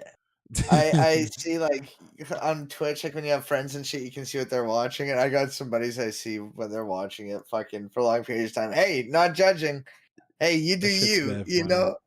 Hey, yeah, if that's what you're into, awesome. But like, yeah, I see that shit. That's how I figured out who Amaranth was, to be honest. Because I'm Really? like, oh, well, That's yeah, because funny. I'm like in and on shit, but I'm not really. I wish I could be more terminally online. Like, I genuinely do, I but feel it. like, I'm just so fucking busy all the time. I want to be fucking more like Yeah, I able to connect. that's how I am now. Like for a significant portion of my life, I was terminally online, but now, like, yeah, I'm on the forklift all fucking day. I don't have time to like scroll as much as I used to.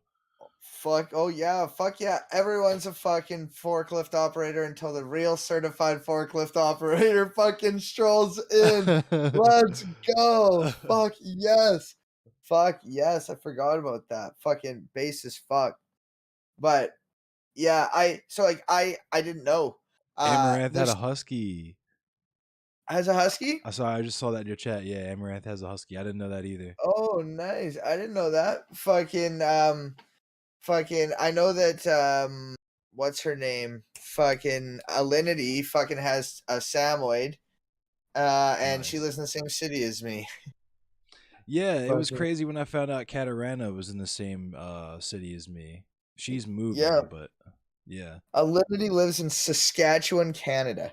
Wow. Just so everyone understands that. That's fucked. And she's open about it. Like, she's not like hiding it. Like, that's not like a secret. But like, people like, yeah, she's in Saskatchewan. Like, who would have thought? Like, why would you move here? That's fucked. Had? Oh, are they gone now? Fucking Oh she's shit. bad. Dylan Burns. Thank you. Holy shit. Holy shit. Did you Dylan get Burns raided by TV, Dylan a Burns? wave. Did I just get rated? I see him in my chat. He just said a wave is coming.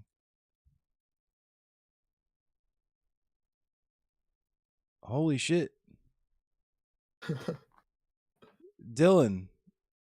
Hello, friend. Let's link if you wanna get a 20 piece and a half with mumbo sauce.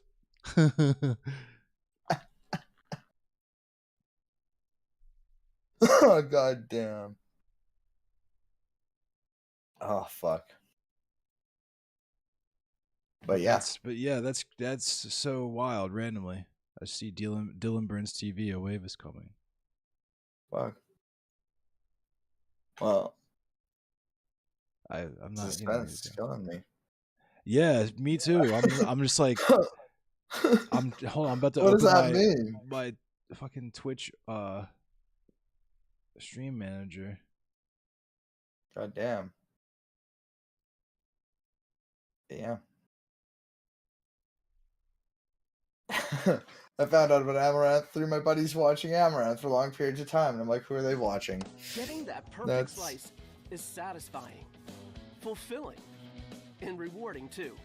But we don't do it for fun. We do it for fresh. Oh my goodness. Okay. All right.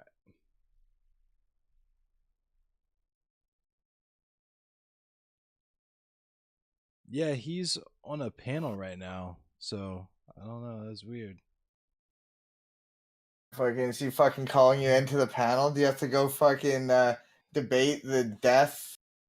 What is it? What's the debate? I thing sure today? should hope not, but I The don't know. death tax.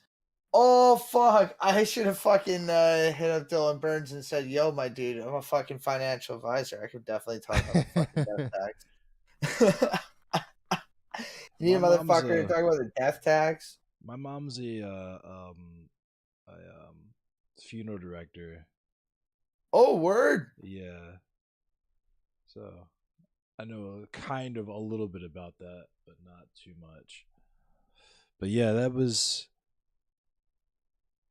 I guess, that was so random. Yeah, that is fucking random. Yeah, I just clicked on his stream. It looks like, yeah, like they're in the middle of a fucking debate. Yeah. Like,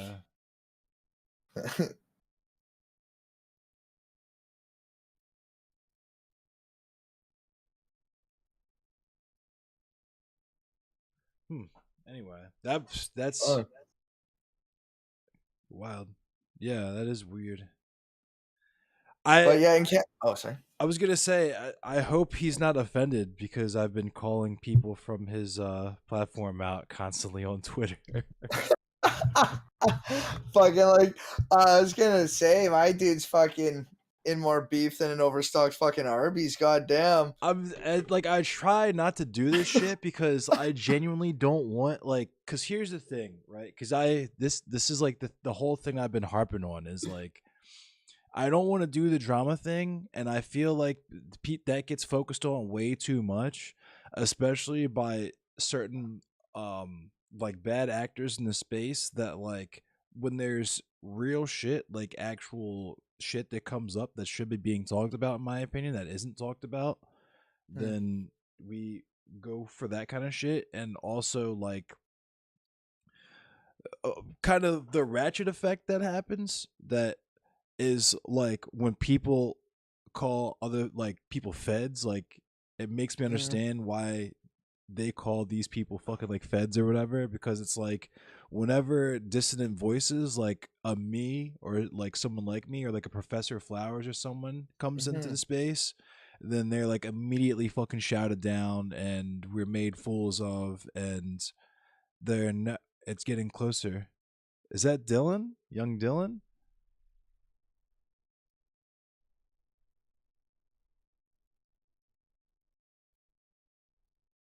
My dude's just fucking edging you like a motherfucker. I know, right? My dude's just fucking watching your balls get bluer and Dylan. bluer and just fucking having a jolly old time, just getting his fucking kicks. Right. Oh, goddamn. Yeah, just getting a heads up there. That's what I'm thinking. But that's cool. I'm glad that Dylan's cool. I hope Dylan doesn't think I have any hard feelings towards him. That the hippy dippy recruitment has really fucking goofy people on it. But yeah, but like I was saying, I really don't want my shit to become like, I don't want it to be the drama shit. Like, I want it to be just straight educational, or at the very least, me like giving history, or just like I want it to be informative at all times. I don't want it to be me constantly calling other people out on saying and or doing sus or racist shit. Like, I wanted for me, because I talked with my mods about this for Fade Runner. Like, if my politics are ever ambiguous, like, I want to abolish prisons, I want to feed people, I want to clothe people, I want to shelter people, I want to train people, I want to arm people. That's pretty much where I'm at. Like, nothing more, nothing less, and we can figure out everything else. And as far as like people asking if like I'm a black nationalist or a black supremacist or whatever, like, I am a member of what's recognized as the black community, just as a black person visibly.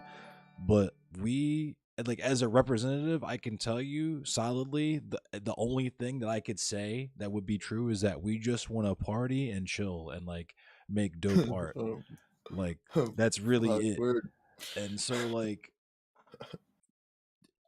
I just want to basically have that be at the forefront, because my stated goal is like the liberation, is black liberation essentially.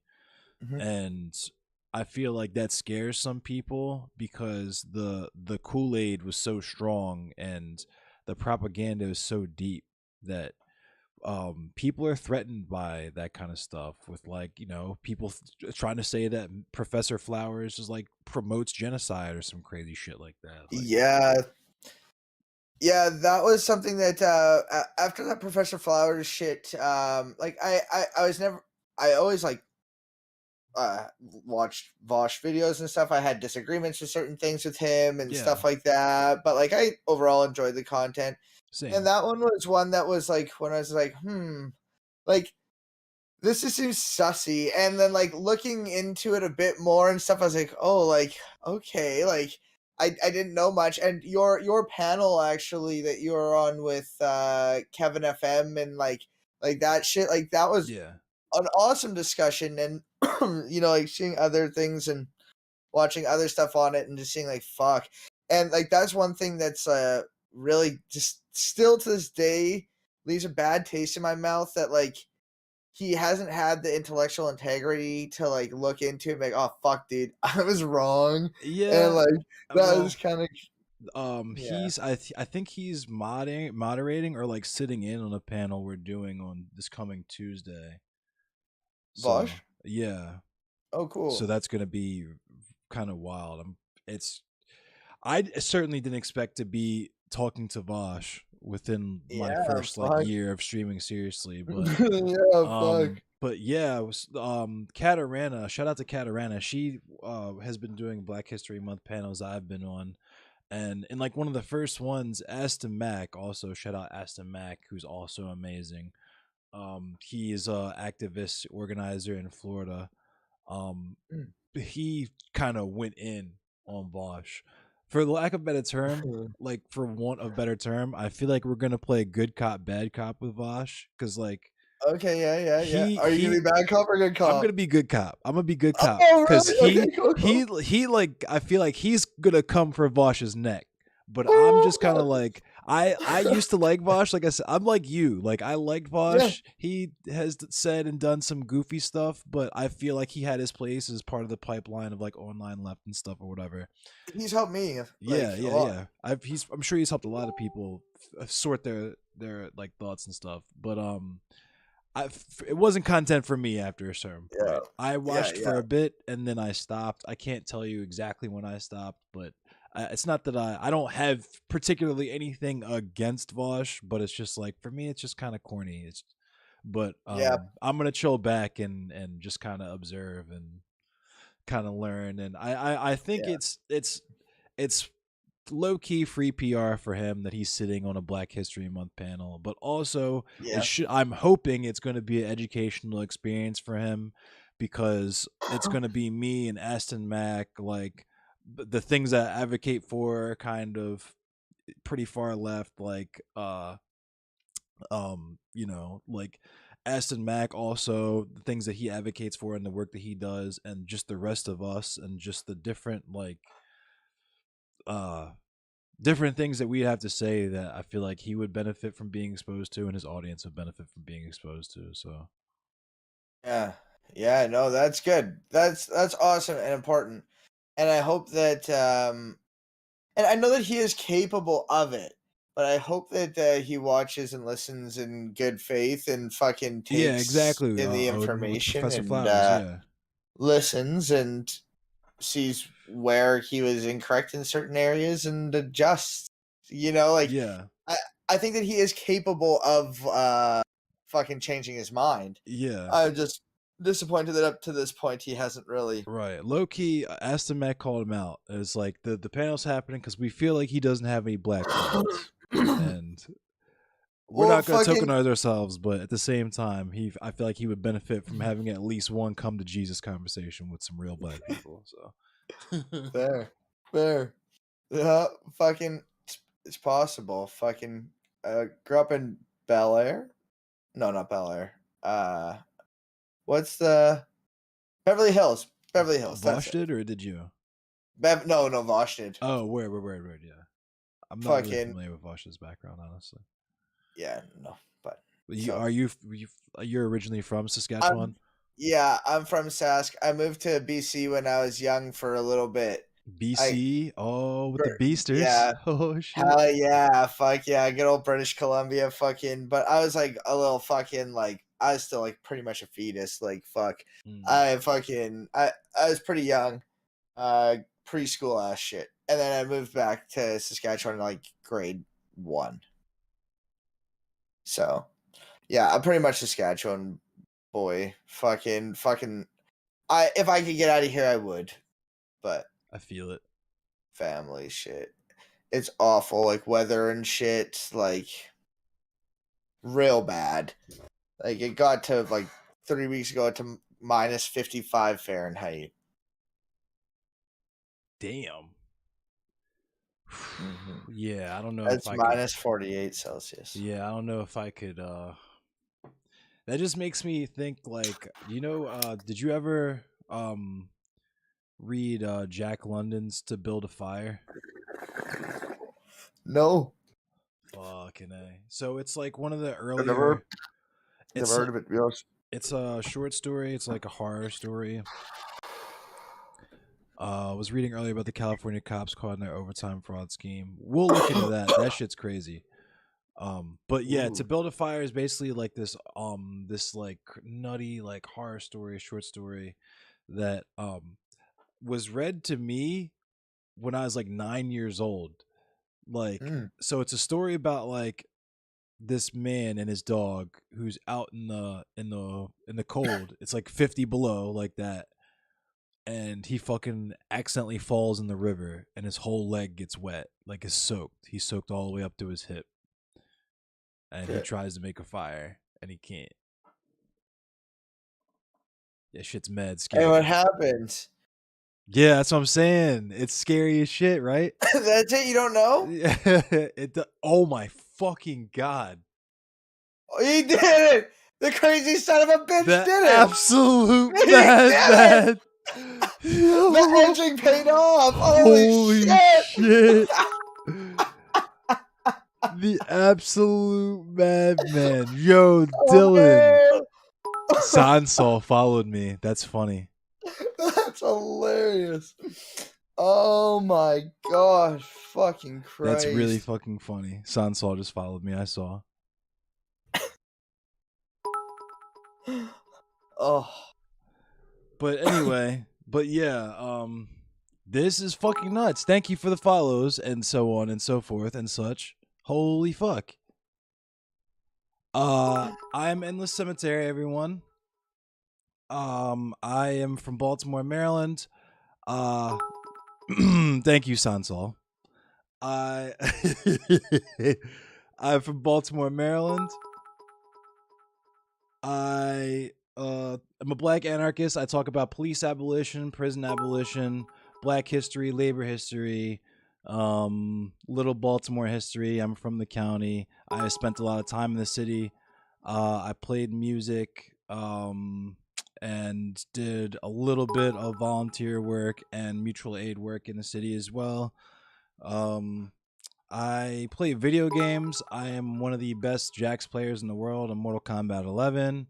I play Hunt Showdown. I play some Metroid Dread.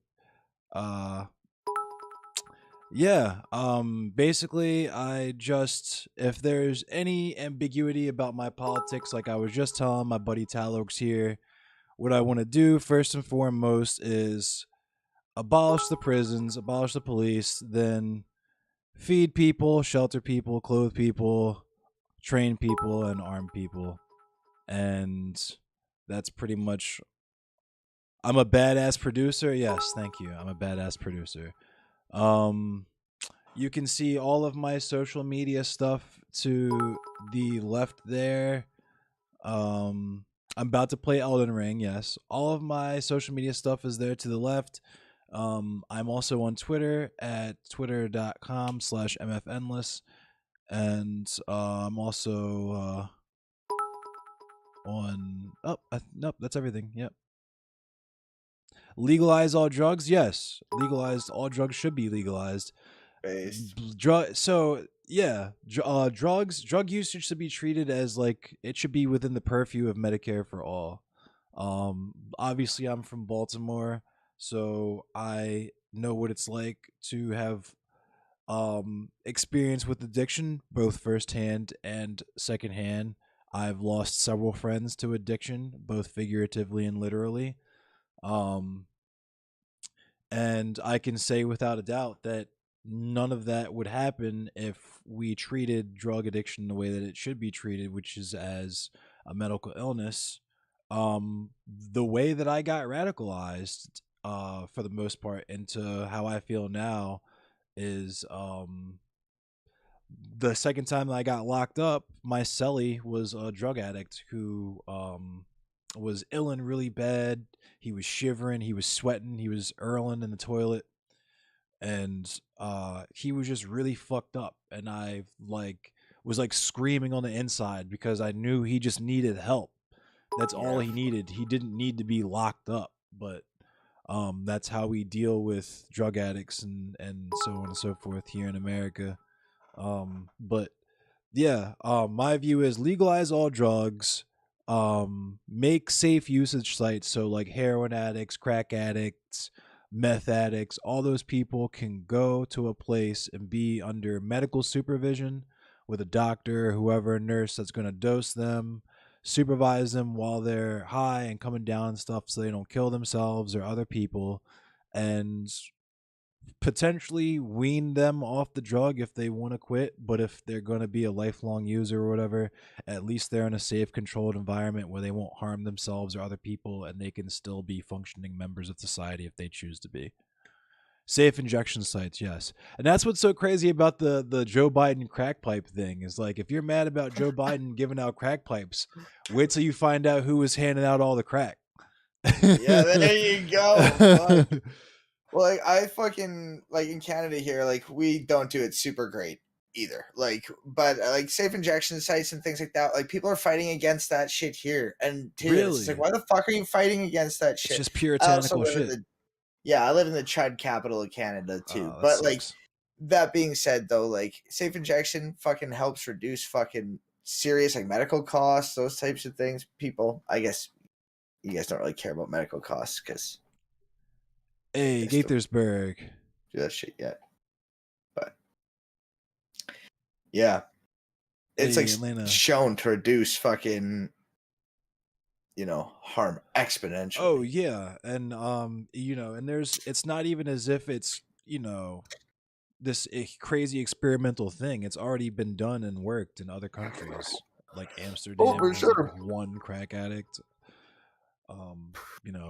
Portugal, it worked. Yeah. Oh, for sure. And like you said, like support and education and access to proper care and all those things are super, I think, Yeah, crucial in NIMBY shit is reducing pretty. Yeah. the effects of all that shit just in general. Of drugs and Yeah, I'm trying to. My chat's going crazy now. This is the Oh, craziest my good. chat's ever been. So people are talking about NIMBY stuff. Like I can kind play of you guys some watching of my music, it. but yeah, I and What it's is NIMBY? maybe I was saying earlier because I'm a musician, so I've been exposed to the crusty anarchists, the crust punks. So like I've seen and just watched people use drugs like directly in front of me and not even flinched. So like I would be on super Yimby vibes. Like, yes, please build a safe injection or like safe usage site in my backyard, please, so that I can potentially. That was like the last spot I lived in Baltimore City. That was a really jarring experience for me too. I actually had to Narcan someone. Our neighbors on like in the street on the other side. I like went for a walk to get a bacon, egg, and cheese, because Bacon, egg, and cheese, of course. yeah, of course, butter jelly, but yeah, I was like, there's like people smacking this dude. He was laying on the sidewalk, like, come on, wake up, wake up, wake up, trying to wake him up and shit. And I figured out what was going on, ran back to our house because it's just like a general vibe, at least here in Baltimore. It should be everywhere, but yeah, everybody keeps the Narcan on deck, the naloxone, Yeah. for just such Yeah. an occasion. In my city, they have, like they've pushed a lot of the drug use and stuff to a singular area in town, or at least like, like the more severe stuff. And luckily there's places at least nearby that can somewhat give help, but nowhere near the help that's needed, obviously. And I don't. Oh yeah, think that's that, not like, the Jojo. harm You're right. reduction is Decriminalization is not the same. It's great, but I think that we need to the fentanyl test strip they're giving out in the kids is key to people not dying. Legalize That's true. drugs before we can truly eliminate a lot of the problems. Facts. And it's also I have to, because someone pointed out something really important. Jojo the Slayer pointed out that Portugal is decriminalized. It's not the same as make legal, and that's absolutely correct. Here in the United States, it's tied directly into the prison industrial complex.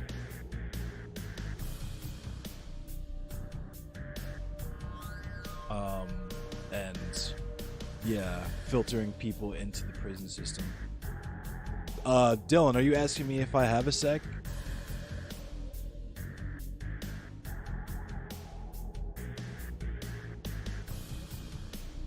Let me look at my Discord. Okay.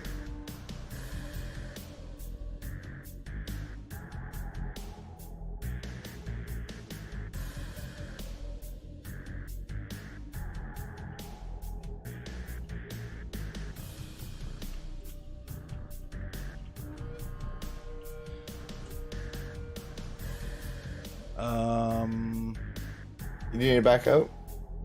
Nah, we're good. I don't have a whole bunch more time. I do gotta end. Oh yeah. If you have to go, yeah, for sure.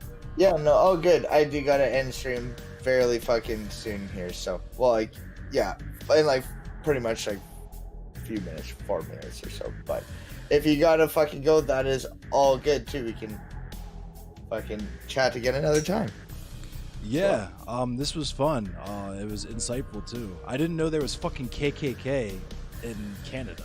Like, oh yeah, for sure. Look into KKK in fucking Saskatchewan. Fucking just KKK in Canada. It was a very real thing.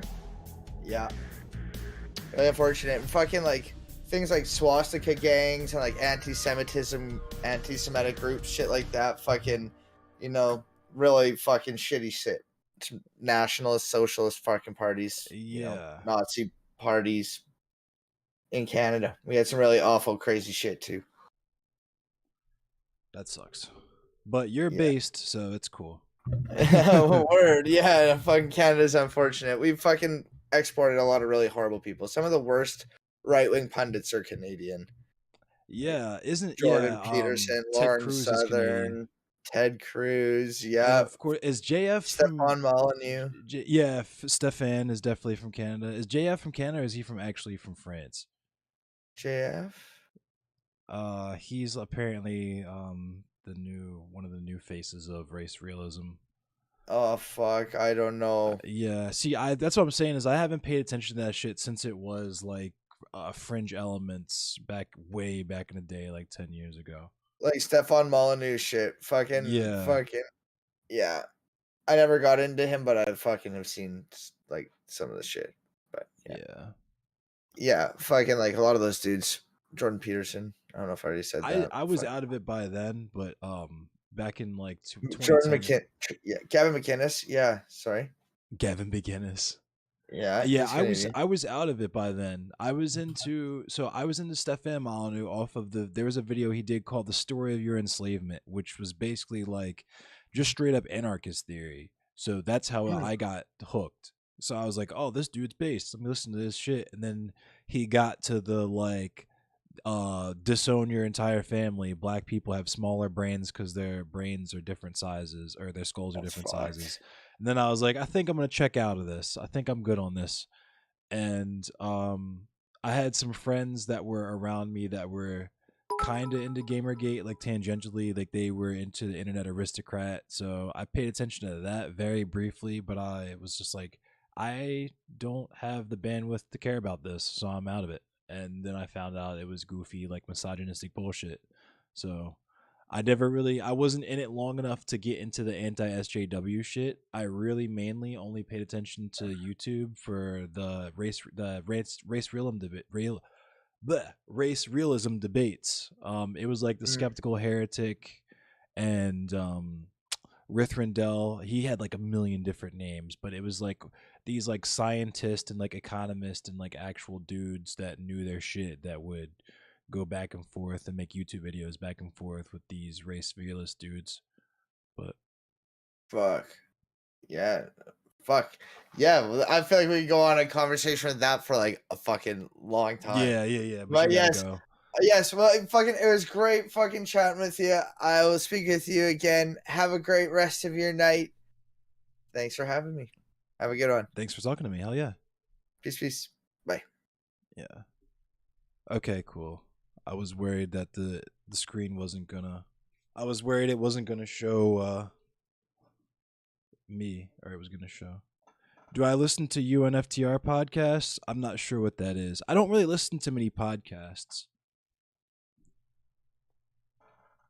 Because there's a bunch of chat things happening. Let me check them all out.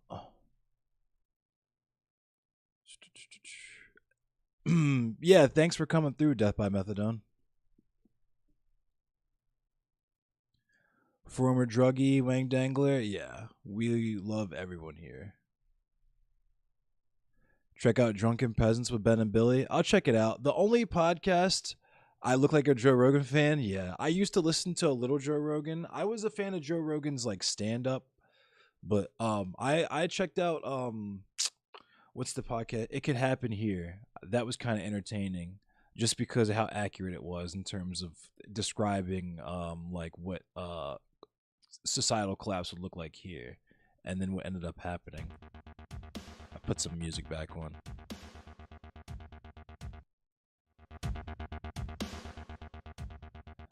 Jeff Holiday. My podcast co-host, or rather the podcast that I co-host, he's really into Chapo. Doom 1 music. Yes, I recorded this music. This is a cover of E1M3, I believe it is. Yep, E1M3. I covered this song. If you like what you hear, it's on soundcloud.com/nightmare difficulty. Hey, thanks for the raid, Talorx.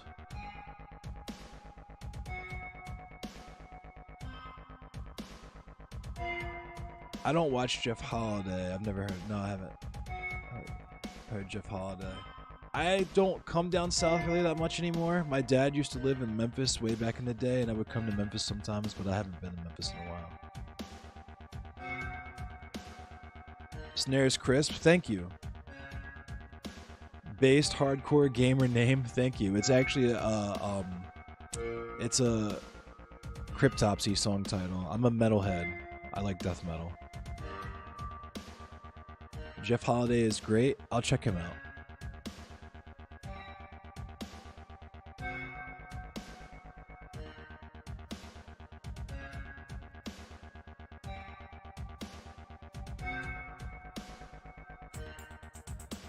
You carry 2 sets of Narcan or DJ gear bag. Yeah. Oh, that was I know who that was.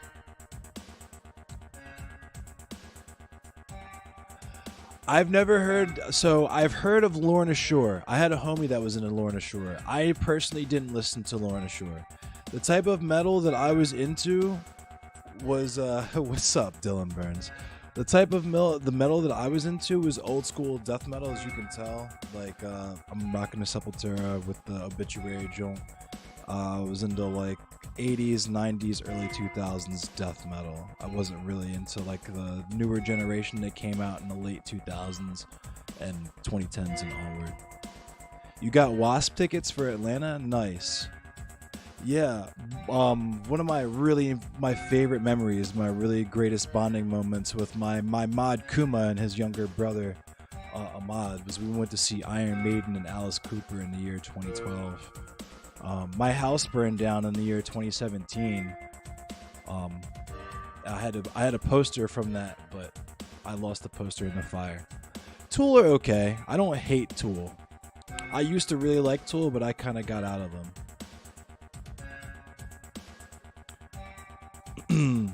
Opeth are cool. I like Bloodbath. I like Michael Akerfeld's other stuff better. They're good live. Are you asking if I know how my house burned down? Like if I know how my house caught fire?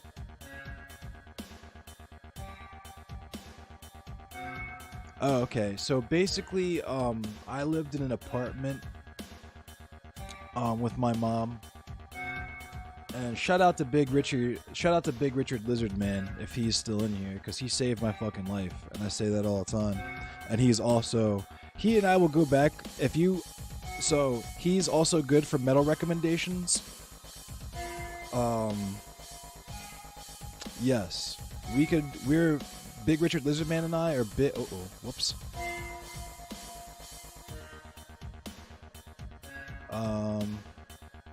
Oops.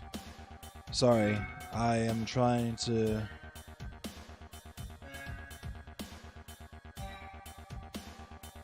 So, basically my house burned down, hang on. Let me see if I know what I'll do. Because my camera, Discord is eating my camera right now. So I have to do this right here.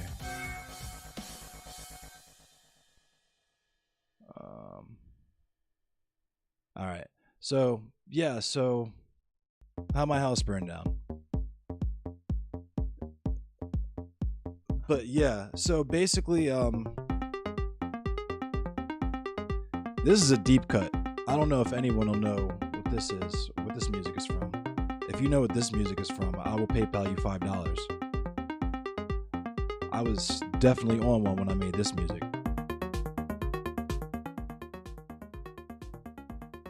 But anyway, so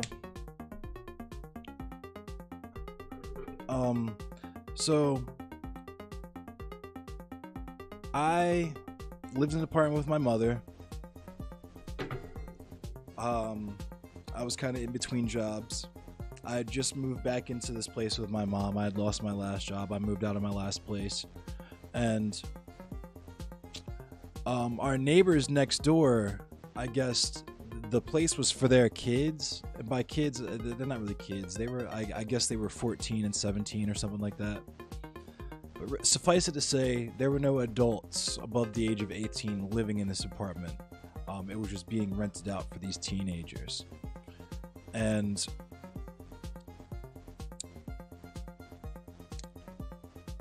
what they did was they had gotten, I guess, they got like Fios or something, like the Comcast, the new Comcast, where they crimped the cable to the baseboard. And what they decided to do along with that was try to staple an extension cable along the baseboard as well. And so naturally, when they plugged it in, it went up like a Christmas tree. I had just come home from, I actually was working at a time, I'm sorry. I had a job that I had just gotten. It was like my second or third day. It sucked. So, I wanted to go to sleep. Like, I was asleep. Like, I was laying in bed when Big Richard Lizard Man, texted me. We played Overwatch. He was begging me to play some rounds of Overwatch with him at the time. I was like, nah, I'm kind of sleepy. I don't really want to play. He was like, just one, just because we live in different time zones. He's 3 hours behind me, so he wanted to play. I wanted to sleep, but I was like, you know what? Whatever. I'll get up. I'll play a couple rounds with you. That is the only reason I was awake for when this happened, because my mom was asleep. Everybody else in the building was asleep. I'll let that code. Everybody else in the building was asleep. So, yeah, it's the other side of the country. Yeah, we're on opposite sides of the country. Yeah. So, all of a sudden, we're in the middle of the game. I just hear, boom, like people catching feet out in the hallway. So I'm just like, what the fuck is that? I don't think anything of it. Then I smell smoke. And I tell Big Richie Lizzie, I'm like, hey, just joking around, like, hey, let me check the hallway real quick to make sure the badass neighbor's kids ain't set the building on fire. Joking, right? I get up, I walk to the door, look out the peephole, and see the hallway is now filled with smoke. So I tell Big Richie Lizzie, hey, I gotta get off the game. My house is on fire, I think. And so he's like, let me know if you're okay. So I wake my mom up. We just throw our jackets on. Literally, we're just in bed clothes. Like, I had sweatpants and a t-shirt on with my winter coat on. My mom had like panties and a t-shirt on and a winter coat. And we stepped outside the apartment because I was like, Mom, I don't know what's going on. I just know there's mad smoke in the hallway. So we're in the hallway. My mom's knocking on their door, and smoke is, when she knocks, smoke pushes out from under the door like a billows. So that's when we knew that there was something wrong. And it's also at this point that my mom realized that the smoke detectors in the building were not going off. So we actually had to go around one by one to all the doors in our apartment complex, 4 on each floor, 4 different floors. Knock, knock, knock, fire, fire, fire, knock, knock, knock, knock, knock, knock, and wake everybody up, make sure everybody was out of the building before we pulled the fire alarm for the fire company to come. And yeah, it was pretty crazy. I lost a bunch of stuff, but I replaced a lot of it. My bookshelf, I did a pretty good job of replacing for the most part. A lot of my music gear I replaced. My clothes didn't quite make it, but I've replaced most of them. I still got drip, clearly. I still got some swag. But that's also part of what radicalized me politically, was the fact that a lot of the people that were living in that building, yeah, I'm glad me and my mom, my neighbors lived too. A lot of the people that were in the building were, obviously it was like a black neighborhood, but a lot of people were like African immigrants. So like some of the people in the building didn't even speak English. So they had no wherewithal. And it was just, it sucked seeing all those people, seeing everybody lose everything like that. Clothes are replaceable. Yeah, everything I lost, I won't say everything. Lots of stuff that I lost was replaceable. Let me check my messages really quick because Dylan might have messaged me.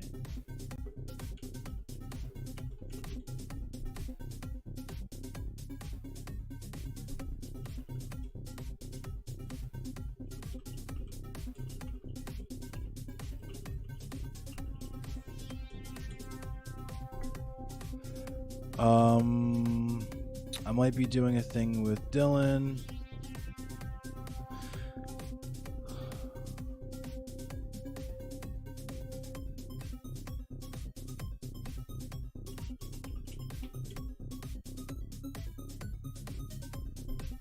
All right, yeah, let me talk to Dylan really quick.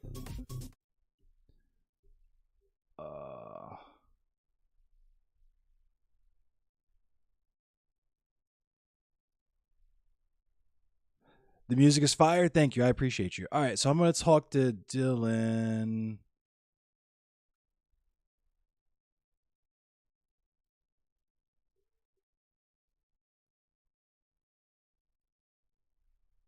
Let me pop this out.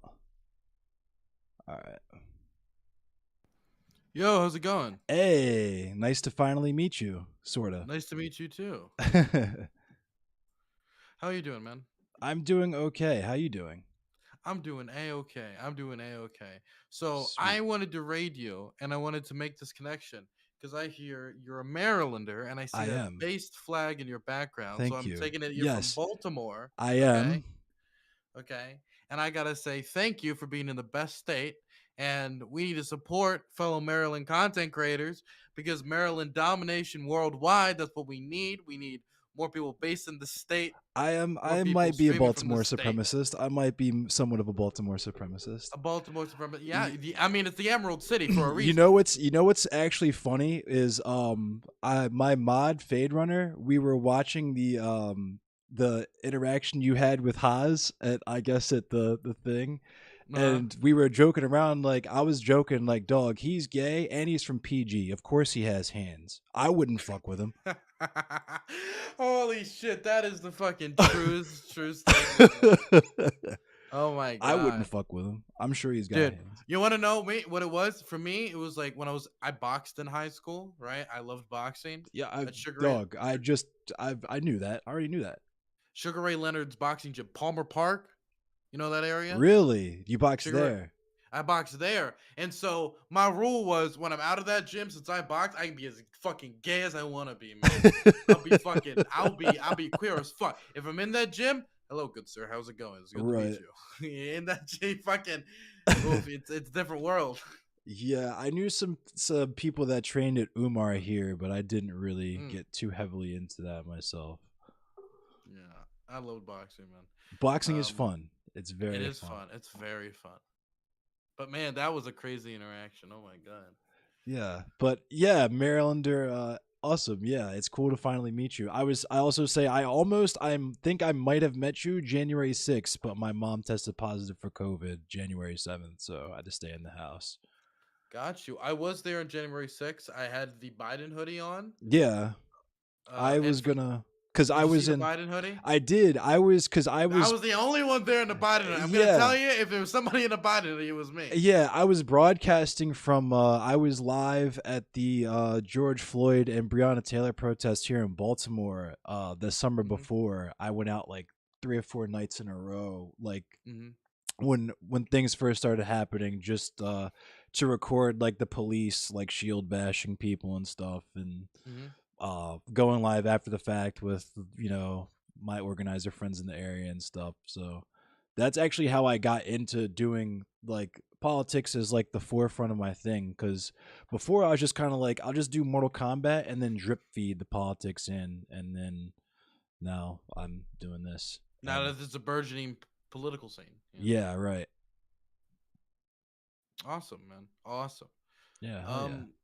Yeah, I guess for me, like the protest, I was of course January 6th. I was in that Biden hoodie, which I'm gonna be honest, probably not the smartest thing I ever done. Gone to January 6th. I respect it. I respect it though. In retrospect, the thing is, it's like wearing a Biden hoodie isn't even that cool. He's not exactly my type of Democrat, it's just the right? troll. Just the troll. But it's the knowing how much they dislike Biden.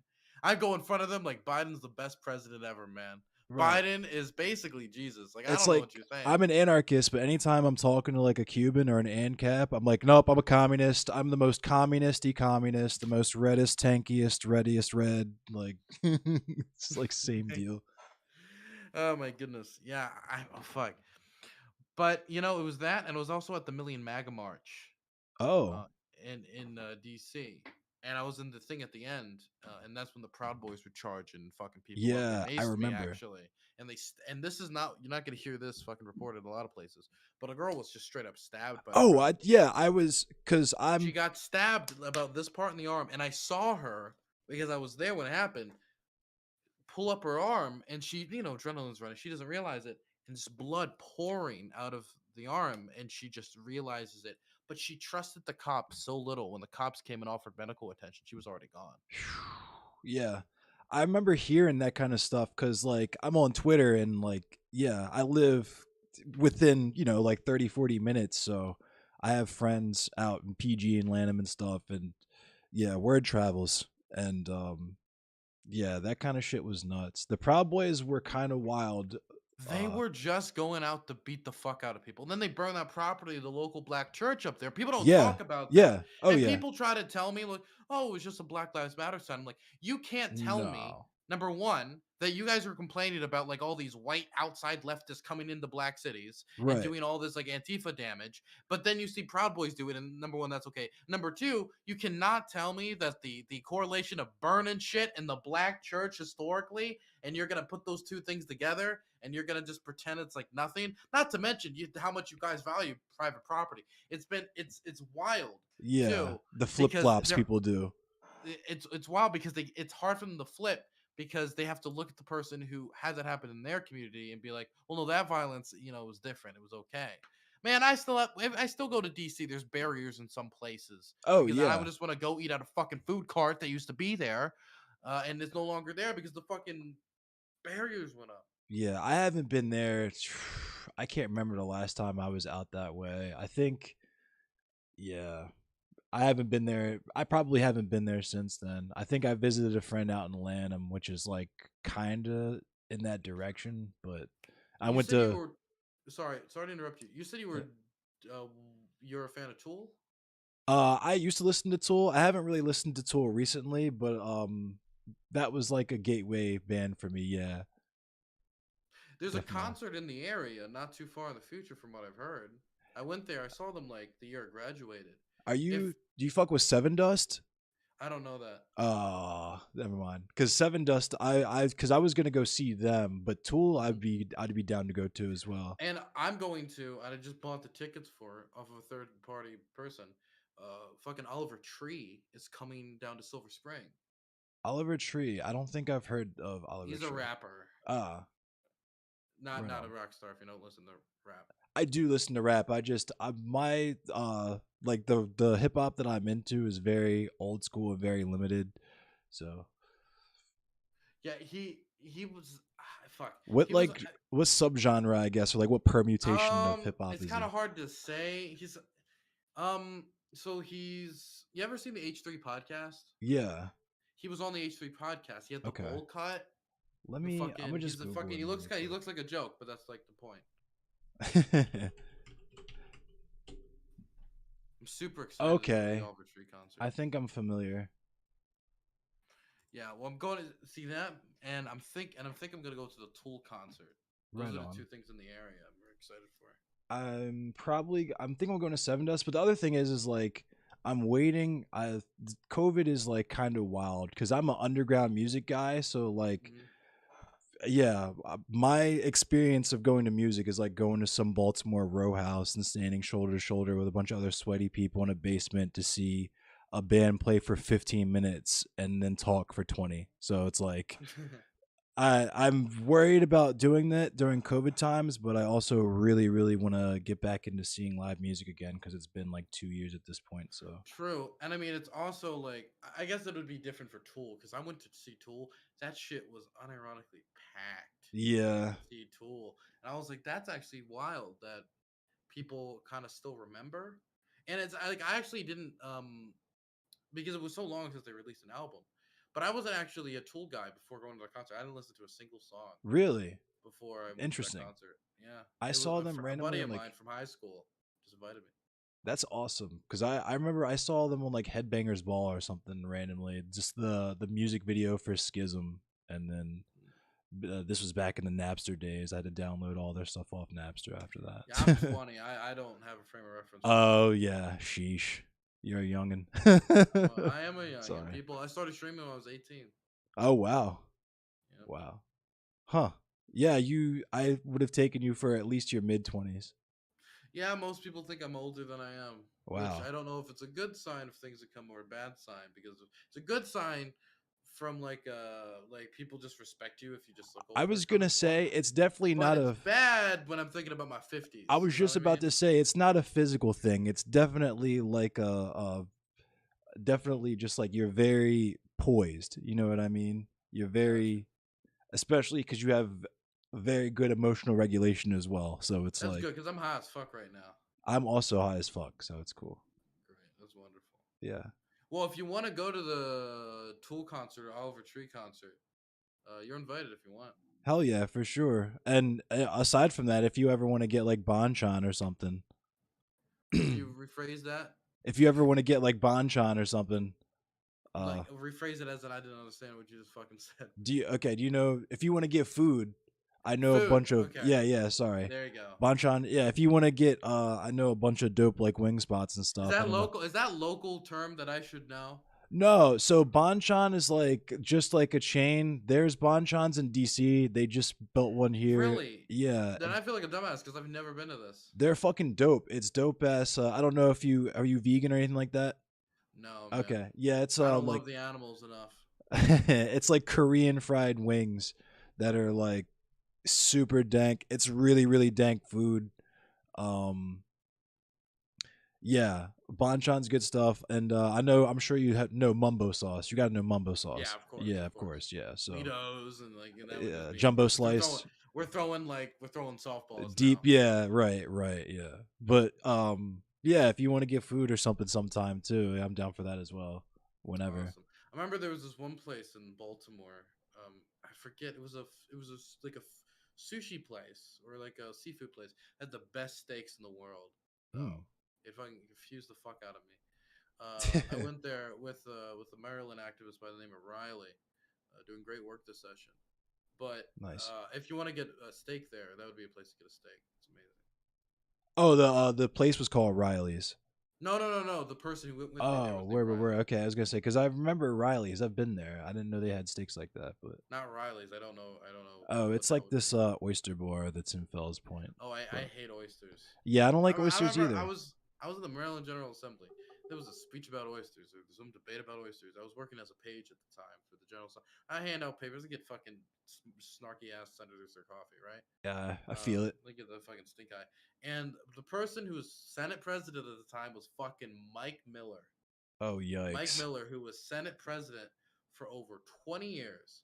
And like I have mixed views on the man. It would take me a very long time to exactly explain my views of Mike Miller, where I Yeah. respect his like craftsmanship when it comes to the things he did, but then also some of that legislation and statements, yeesh, man, I don't know if I could ever like but then the control of like dominant Maryland Democrat, like it's confusing.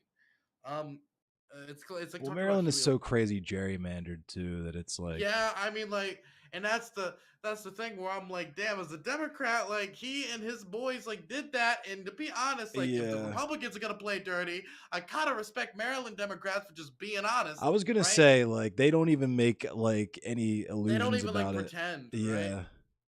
Which I guess their philosophy is like, hey, we should take this advantage until the Republicans go too far, they fuck it up, and then like eventually the Supreme Court like smacks it down or something. Just use this exploit until it breaks the game, basically. Exactly. they're maining the Smash character that's got a bug, and Yeah. until it goes away because everybody else is gonna do it, so you might as well. Until right? I get a 20 band, yeah. But I was sitting there, and I got like 2 hours of sleep because they would give me one of the senators, Senator Rosa Pep, who used to be the ambassador for Romania, and I've worked under him a bunch. And I'm sitting there, and I'm dozing off because I'm tired as fuck. But he gave me papers the day before that I read through, which I appreciate because it helped me like understand like how to lobby because I read lobbyist letters, and so that actually got me like information I shouldn't have even necessarily had when I was really appreciated. But I was sitting there and I'm passed out, and Mike Miller. This was during this battle with cancer, and so this was like his last ever session. Actually. Oh damn! He was this last time as Senate president, and he has this cane, and he's like coffee, and I'm out. I'm out. I'm like daydreaming about sleeping. Okay. And then he says coffee. And then the third time he just takes his cane, just whoosh, swings it at me, hits the chair next to me. And I shoot up and I'm like, and he's like, coffee. And I don't even, he doesn't say my name. And I rush off to get that man his coffee. Intern I think vibes. I was the last person he attacked before he died. And that's something that's in my mind. And I'm saying he attacked me very loosely here. Yeah. I'm the last person he swung at. I would say would be a better way to put it. Yeah. That's not nothing. That's pretty wild. It was a very wild story. Yeah, I wish I did anything remotely that cool. The only thing I did was make a funny meme about Andy Harris having a Nazi dad. Andy Harris tried to send my best friend to prison for 15 years. Really? Yeah, so my best friend's name is Jake Burdett. When I was homeless for a short bit after this domestic violence whatever the fuck, he took me in, but he was doing some protests with some pro-marijuana people, right? And it was Ari Oh, it was part of this. Office. Yeah. And what a douche. He recorded a private conversation with one of Andy Harris's like staffers who was like, you know what, marijuana usage, like we kind of agree with you, right? But, and it was recorded, and it wasn't said it was recorded. And so Andy Harris used wiretapping laws to try to basically put, he was looking at like 15 years. That's crazy. At some point. I forget the exact number of years, but it was like something crazy like that. And eventually it was dropped, but it's like probation, good, like I don't know. Probably probation before judgment, where like, yeah, or something. It's something like that. He has some penalty of like, I think he can't leave the county or some shit. Oh wow, so it's a real probation. That's crazy. I don't remember.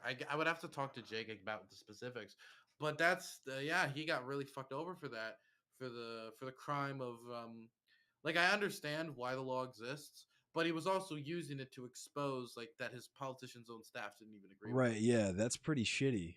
The only thing that happened really to my friends like that is I knew a bunch of people that got arrested, a bunch of J20 protesters that got arrested, but they all got their charges dropped. So yeah. Fuck, J6, man, that was a crazy night.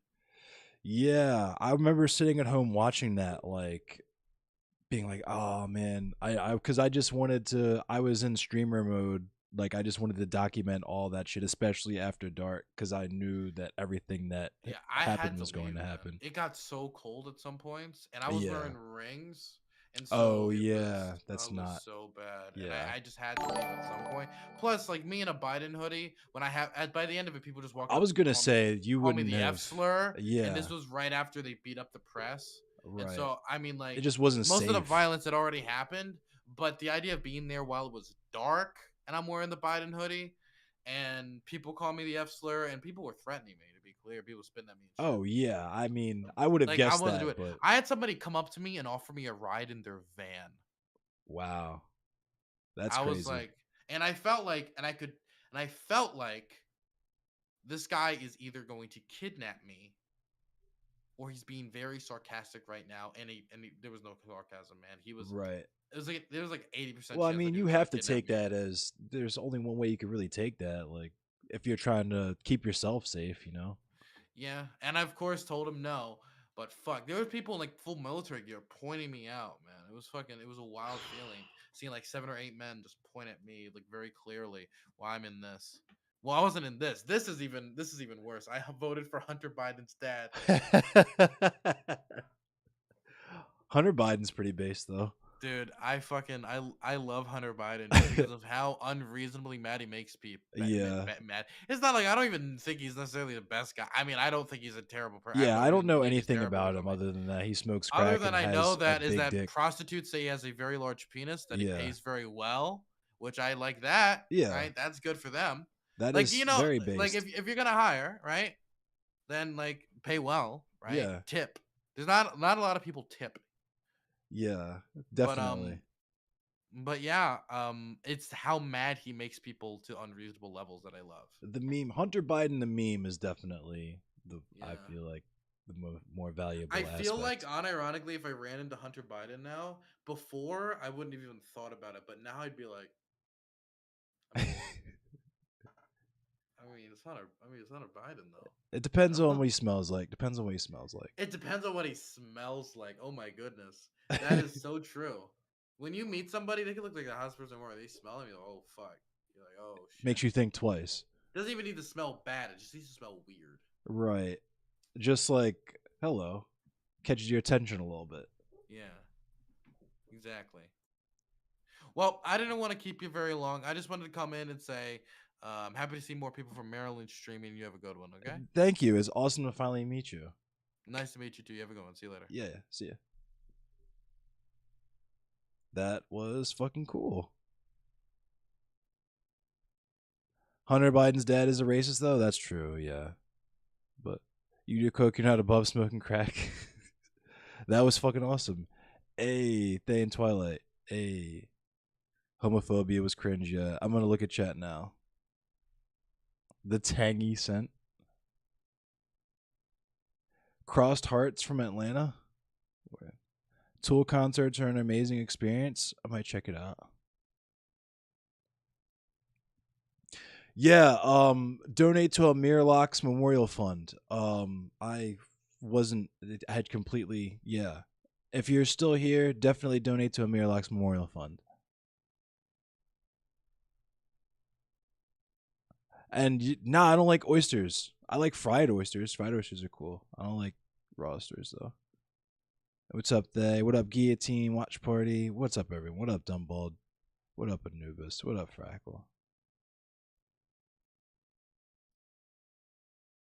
Yeah, this is actually the Baltimore County flag.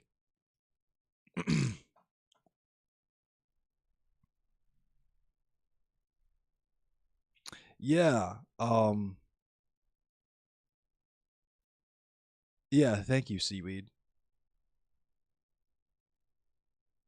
Yeah, I definitely want to do that, Seaweed. Definitely want to do that. And yeah. Hell yeah. Hell yeah. Sorry.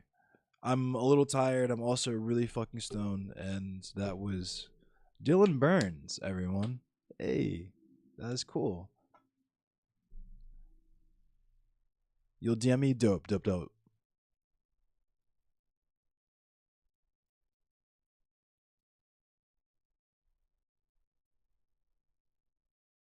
It'll be you. You'll get there. We'll get you there, Seaweed. It'll happen. Oh. Yeah, we'll get you there. We'll get you good, and we'll bake you. We'll bake you up. We'll pack you up. We'll smoke you up. I have a Discord. My Discord. I think my Discord link is.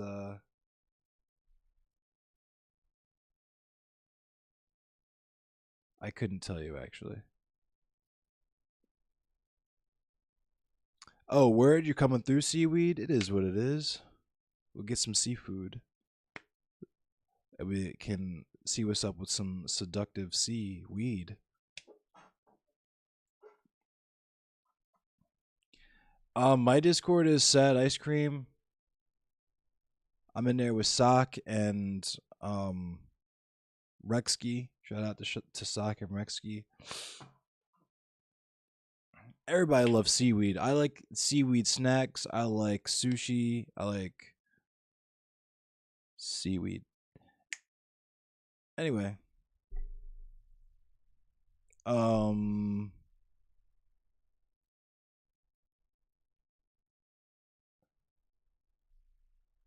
Sushi is really good.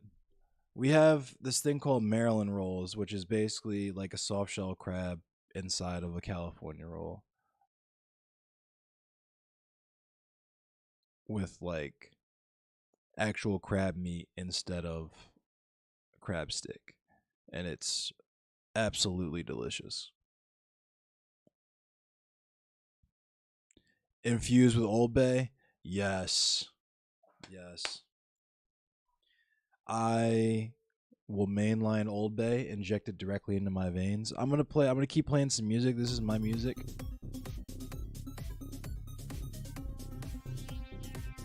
My music is at soundcloud.com/nightmare difficulty.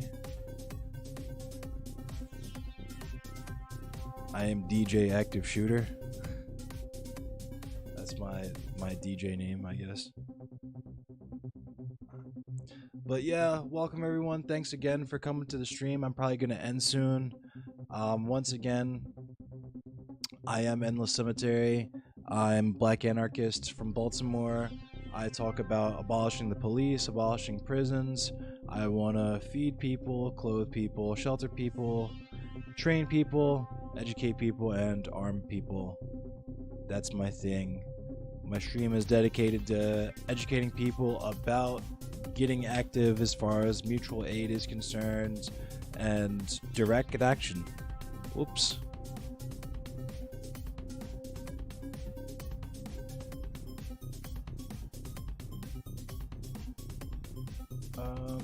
Let me put myself back on the screen for you all so I can continue to do the thing.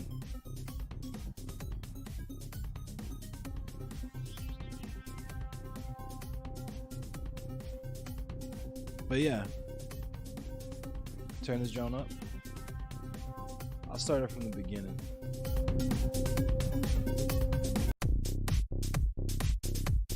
But yeah, that's me.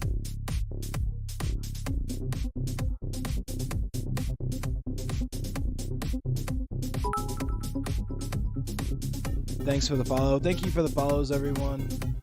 I go live Monday, Wednesday, and Friday nights at 10 p.m. Eastern Standard Time. Let's see who we're gonna raid.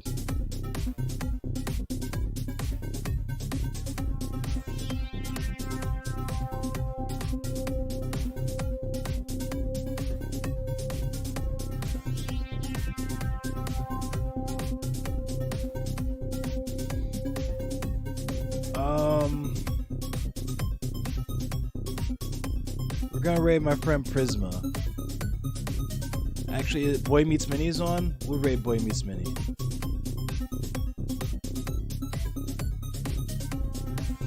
Little turn leftist racing.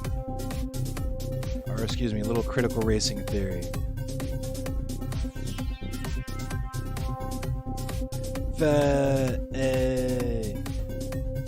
Alright, we're gonna raid the homie Boy Meets Mini. Thanks for coming in, everyone.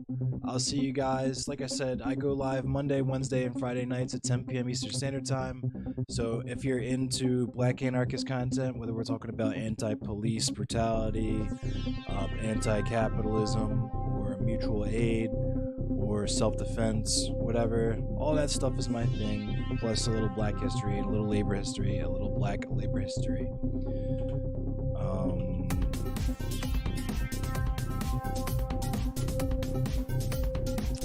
But we're about to raid the homie Boy Meets Mini, who's doing some, you better stop, Anubis. You better fucking stop.